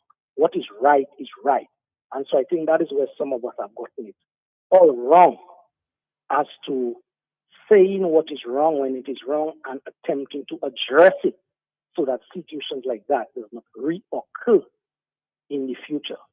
Let me just concrete some of the points that I made there earlier, Richie, by saying that at least the planning authority in Dominica and also the environment division, that is the environmental and health department in Dominica, these two bodies supposed to come to the Dominican public after that inquiry, because they too should be part of that inquiry, and report to the Dominican public as to what really went on and how they are going to ensure that things like that does not occur or reoccur in the future.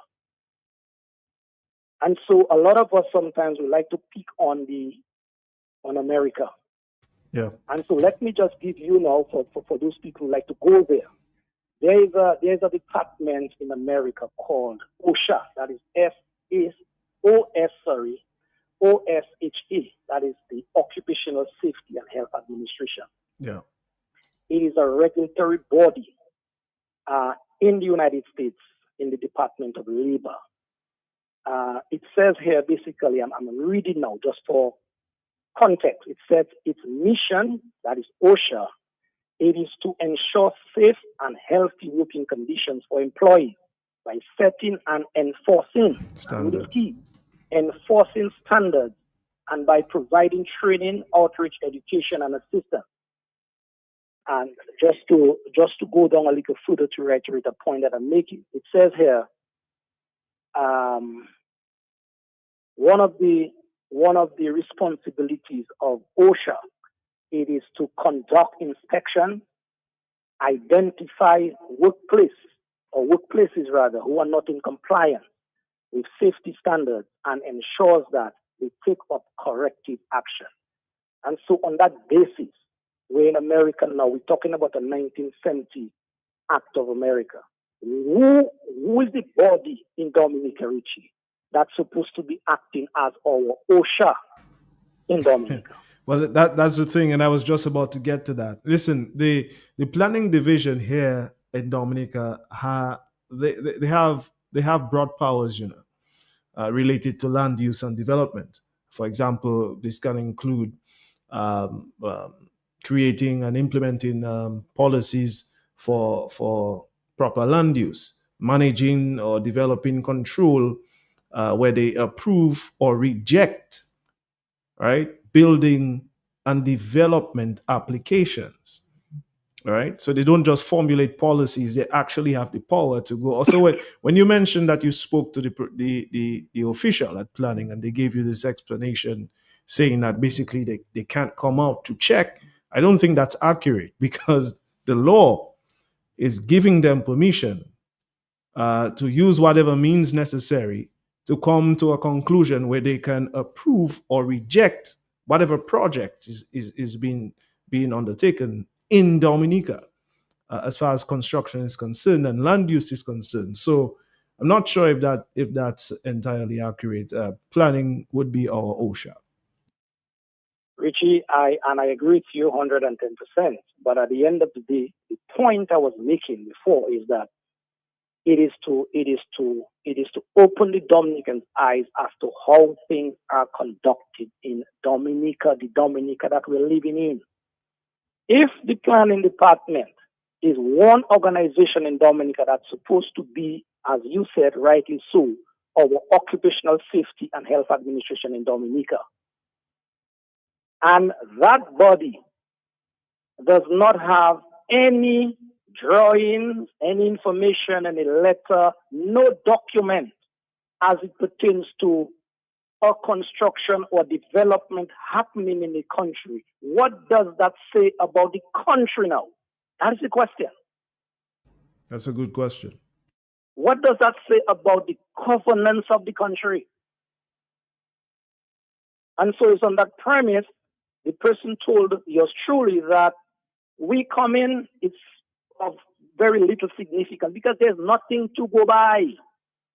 I am not saying the Dominica Grammar School did not have anything to go by, but at the end of the day, was planning involved? Were they involved every step of the way? Were there engineers? Were there architects? Were everybody involved from the planning end in terms of supervision of that area that collapsed? Were they involved to the max? And Mark Richie, there are other wings in that area. What about the safety now of the occupants to be in the other areas of the grammar school? Exactly. Who is supposed to address that? Richie, when you hide things in concrete, it is very difficult to understand. It is very difficult to get through. So, for example, I'm just saying, if a slab of concrete is supposed to be a certain amount of PSI, that is the strength in which concrete is measured and tested and passed, and it is not from the planning end, from the people who matter end. If a beam is supposed to have at least 6 whatever size of high tensile steel in there, and for some kind of rational reason, 4 is placed in there, 3 is placed in there, and concrete is poured over that before. I am not saying that happened, I'm just speculating now. But that is where now the importance of scrutiny and planning and our environmental people comes in. And so, Richie, we are talking about this collapse today. I am saying, based on how things have been happening, based on how the country have been governed, we will see and hear much more of this situation, and maybe could be to the detriment of our people, especially where their lives are concerned. We don't want that in Dominica. No, we don't. But it is high time, it is past time that Dominicans take the bull by the horn, as it were, and say, you know something? Enough is enough. And let us as a people now work together in a united effort, throw that partisan crap and try to develop our country in the interest of not just us, but the future generation. Richie, much more to say, but in the interest of time, bro, I will, release your line. But thanks for the call, and I was grateful to raise your lines for my input. Wow. Loftus Strong. Thank you. We're going to take your calls at this time. Caller, you're live. Richie, I was once privileged to serve on the board of directors of the Dominica Broadcasting Service. Yeah. Are you with me, my brother? I'm with you. And for a staff member of DBS to embarrass the government, did Cecil Joseph and did Curtis Matthew give sanction to this? Did they allow this? That a member of staff in their sports department went and took drone photos. Who owns that drone?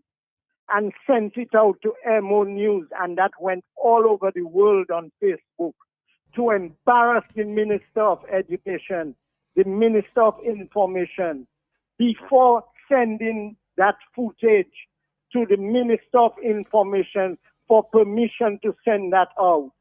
Well, you're a member of staff. Well, and I wouldn't say that he embarrassed the employer. It's not an intentional thing. He's just doing his job. Remember, Gavin is a certified journalist, and if something like that is happening, he wasn't the only one aware of it. Getting footage is something all journalists do. So I wouldn't say. He's an employee of the state. He's an employee of the state. He has to have a conscience and give consideration and ask himself, am I going to embarrass my government or my employer? Sometimes there's certain things you just have to leave alone, let well be. So you're saying, let me ask you, you're saying problem is him getting that picture. If it was somebody else, you would not have a problem. I would not have a problem if it was Carly or Richie or my partner Matt. No problem at all. But when you're an employee of the Dominica Broadcasting Station and you're in the sports department, this is not sports. It's not the Football Association that sent you to do such a thing. We have to find out an investigation. Who owns that drone? Did Cecil and Curtis Matthew authorize Mr. Richards to do such a thing? What was his motive? What did he But I don't. Again, I don't really think you can take a motive out of that. Again, this is something that affects everyone. It's not a partisan issue. It can't be. This is a matter of safety and health. You understand that? He has to ask himself, my position puts me in a very critical situation where I have to clear this with my bosses. I must clear this with Cecil and with Curtis and the Minister of Information. Okay, well, these are your views. We're going to move on now, but we appreciate you calling in. Stay tuned. All right, one caller giving his own views. I don't think you can penalize the man for basic journalism. Right? I don't think that makes sense. But you are entitled to your views, and we appreciate you. Good afternoon, caller. You're live. Richie, I don't understand that gentleman at all. We seen things and we're burying them. That's why the policemen asking people when they see people with guns, tell them. And I know he would be in favor of that. Yeah. So if the person sees some destruction take place, why not take the picture and send it out? Yeah. So people know what went on. Yeah, it's a matter of health and safety. It's That not is a it. So it's partisan. shit. So if some people were injured inside there, people were killed inside there. So we got to hold it and sweep it under the carpet? No, we don't do that. It's not Because a secret. yesterday when I was coming up, someone told me, "Oh, I'm the grammar school collapse." Porsche. So I walking up the road now and I looking for where the Porsche the grammar school collapsed. To lo and behold, the portion that collapsed there, I couldn't really see it from the street. Yeah, But it's the at roof. the other section of the grammar school, the one they painting there that's closer to the fence, the roof, the top, eating up like you treasure hammer. Somebody they can just stand it there Knock it, carrying yeah, it. exactly that. Yeah. And nobody not seen that one. I was the one who took that picture and sent it out. So I shouldn't do that. I sent it out. Because they maybe not even aware of that happening to the top of the school there. So no, we have to be right to make him man lose his job for doing something he see that was right that he spoke He about won't. it. That's what I was trying to tell him. I mean, this. No, you can't do that. The man is The a man journalist. see something that was wrong and he pointed it It out. doesn't require Have a special. blessing. Bye-bye. Thank you. That's what I'm saying. He doesn't require special special permission to cover matters such as this, as it relates to public safety. That's ridiculous.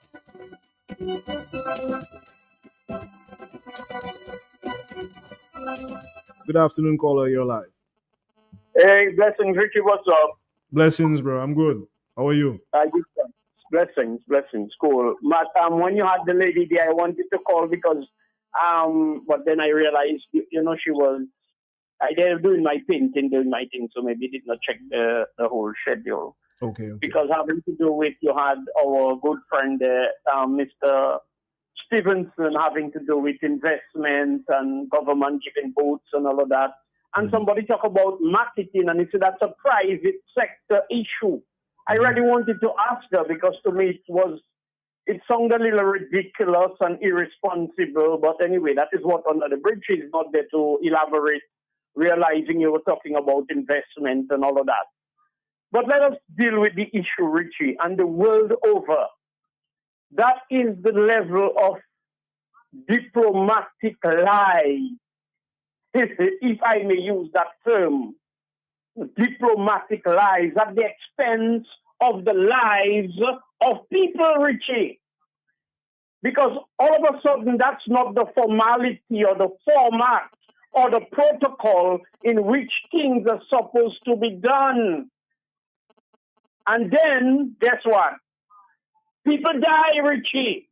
So if you see it prior or even after the fact, you should consult to somebody to tell you how to go about disseminating or disclosing or publicizing or publishing.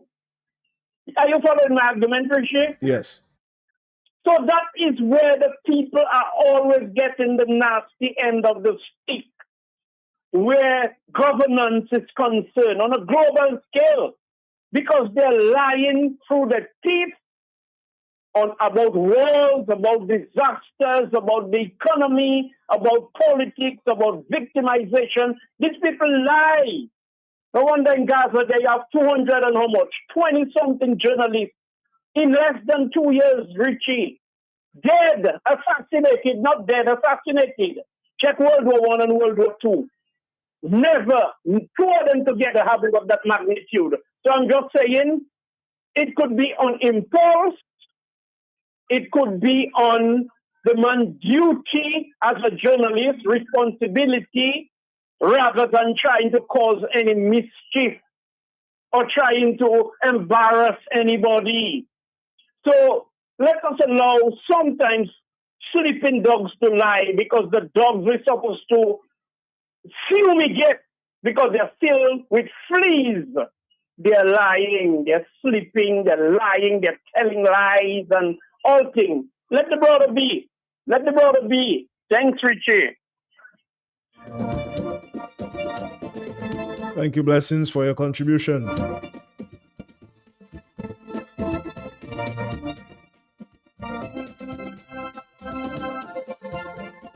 Okay, so as we wind down for today, I see someone asking,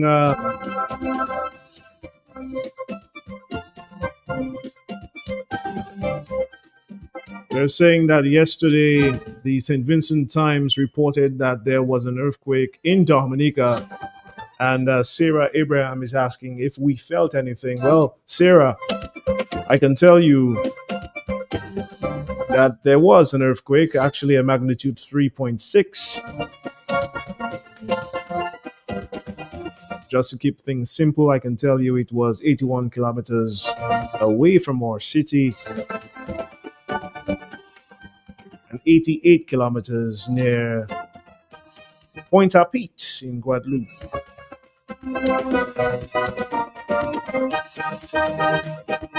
But we're fine, Sarah, we're fine. Let's take one more call. Caller, you're live. Okay, we lost that caller. Caller, you're live. Hello, good afternoon. Good afternoon, brother. Okay. Greetings. Let me tell you something as a journalist. One thing first. I think in Dominica, right now, we have too many Albert Einsteins, know it all. A lot of persons know everything, and none of them spend a day in university or even completed school to be able to talk on those things. Yes. This issue at the grammar school is an unfortunate situation. Very unfortunate, yes. That was the auditorium, the school auditorium, the only school that would have had auditorium that was been constructed there. The roof collapsed. So that means there was some engineering or construction, whatever it is. I'm not an engineer. I'm not this. I'm not going to be talking about this thing. Yes, but you're right. You're right. I believe Continue. you as a journalist, because you're following CNN, you're following all those things. You as a journalist, if you wanted to get an opinion, an educational and educated opinion, we have many engineers, we have many architects, we have many persons in the construction field, heavy construction field, more particular engineer. Yeah. You call an engineer to give you a trained, qualified engineer, and I'm sure one of them would come gratefully. Yeah, we already have that plan. Yeah, we already have that plan. Not to give you an opinion of what has happened, but to give you something scientifically what could have happened, because he would have been so. We should all await the engineering thing to see what happened, what went wrong, whether it was a design fault, whether it was a material fault, well, whatever it is. But let us allow the technical people to undergo a study to find out. We have planes flying. Look, the other day, a plane just fall out from the sky on one plane that have never fallen, crashed before. It just fall out from the sky. We do not have Einstein saying what happened. It is technical people who say what happened. So allow our technicians, those of us who went to school, who went to university, who are graduated, who have this certificate, give us the opportunity to speak, rather than having persons who just go and learn something by the way and now they become experts. This thing, you the journalists must do better than that. And allow people to come in and talk a whole lot of nonsense that they are not aware about. Produce as a journalist, that is your field. You've seen it on CNN. They don't call anybody to give an opinion. They call the technical persons, the persons who are trained, and they tell you this person has worked there, this person has worked there in this field. You allow that to happen. I find we have too many Albert Einsteins in Dominica. So are you discrediting the man's credibility? Huh? Are you discrediting? Which credibility he has? Which credibility? Somebody who just learned something by the roadside and thinks so. Which credibility to talk about the construction site? Something happened? Which credibility? Give me a break, man. I mean, a functional illiterate talking to you. We don't want to engage in character assassination. We don't want to engage. Anyway, goodbye. All right. Thanks for calling, caller. These are your views, and just to let you know, the topic is being explored by various professionals. We do have a contractor coming on board to speak on this issue. He was not available today. And so we had a general contractor speak on the matter. He's also a certified electrician and a very concerned Dominican. As a result, without engaging in any character assassination whatsoever, the man has a right to express his opinion and his professional views, which he did. And we'll leave that there. All right, so drink some water. Stay calm.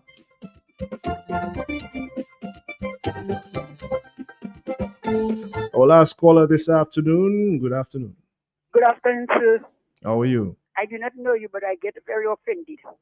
You're offended by the building Why I collapsing? get offended, this last man who called you. Oh, He okay. must stop criticizing people. Because when Jesus went out, he did not look for people in any education because he said, no noble, no king. Yeah. He called people on the wayside. And he must stop criticizing because many things he already put his nose in. And he gets himself in trouble. Yeah, that's So why he can find I a told better him way. That's what I have to say. that's why I told him he had to calm down a bit. I realized he was getting angry.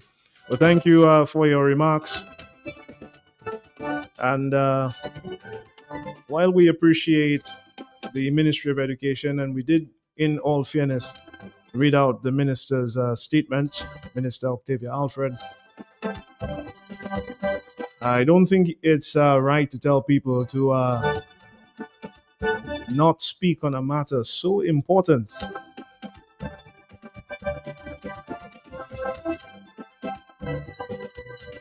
That concerns public safety, especially of their children, my friend. I don't think you should tell Dominicans to shut up on such an important matter. We are being prudent by guiding the discussion. Again, there was no character assassination and no mentioning of the company. This was deliberate to avoid any kind of targeting, as it were. But my friend, as I said, you're always welcome, okay? You're welcome here, and we just want you to allow the people to express themselves as is their legal right.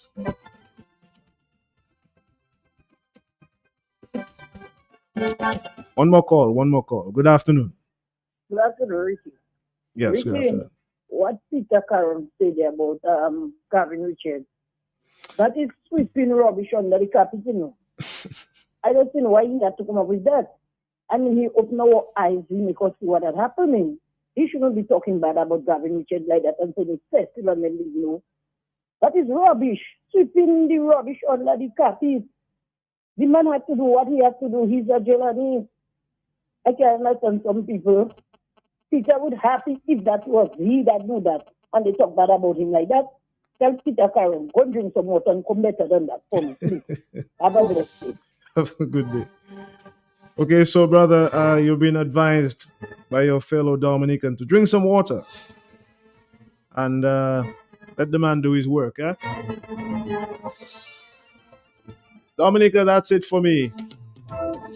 I see Sarah Abraham saying bye, lol, on social media.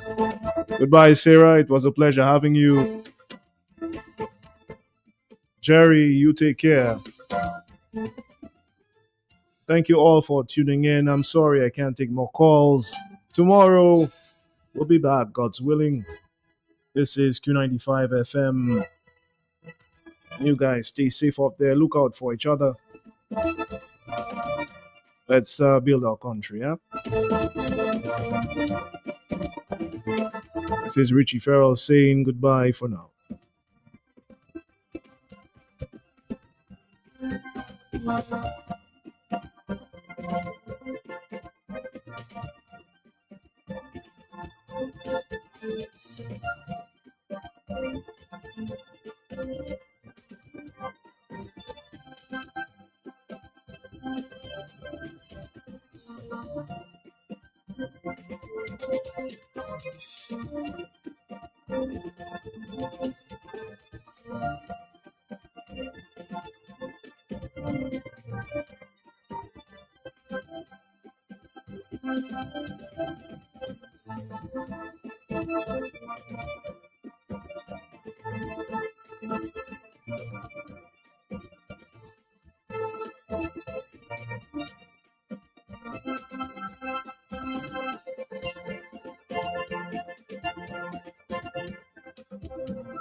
What you're looking for is not the best price.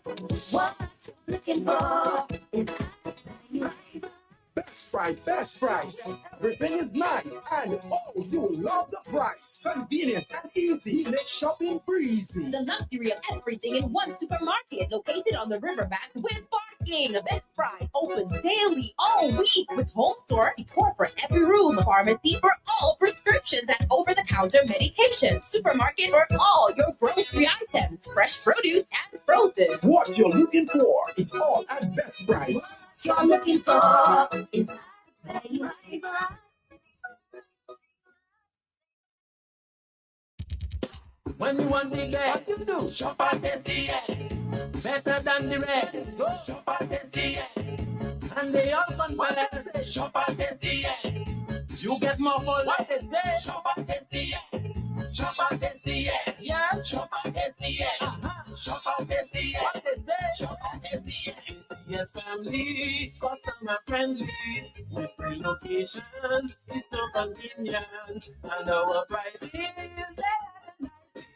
Madam Monsieur, that's where you belong.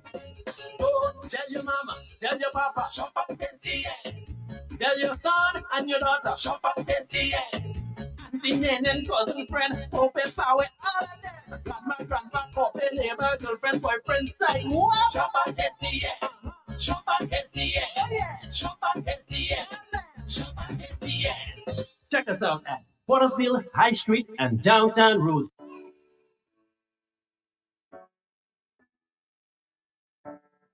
Going green isn't always easy, especially when options are limited.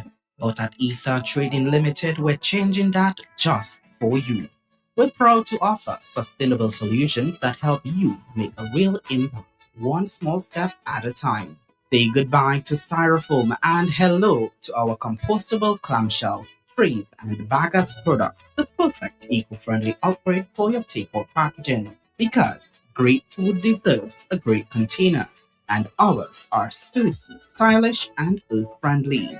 We've got it all. Clamshell bowls and leaves, cake plates, corks, round containers, forks, spoons, even free compartment meal boxes, all made from renewable materials like wheat straw, sugarcane baggers, and PLA.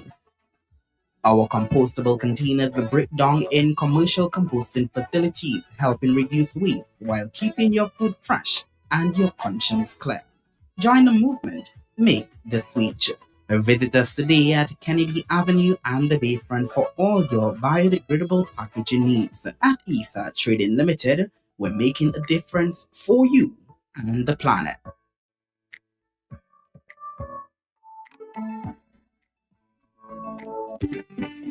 Ooh, oh, oh, KFC. Ooh, oh, KFC. Looking for some place to go. Meals for soul. KFC. Grab your family and your friends. Join in the experience. KFC.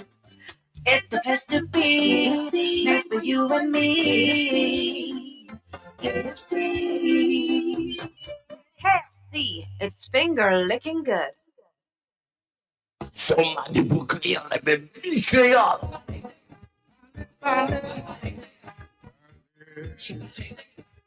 Mouvement créole à Soukir. Tout le monde créole pour attention. Comité pour études créole Dominique. Et puis Radio Culture qui présenté. Mouvement créole.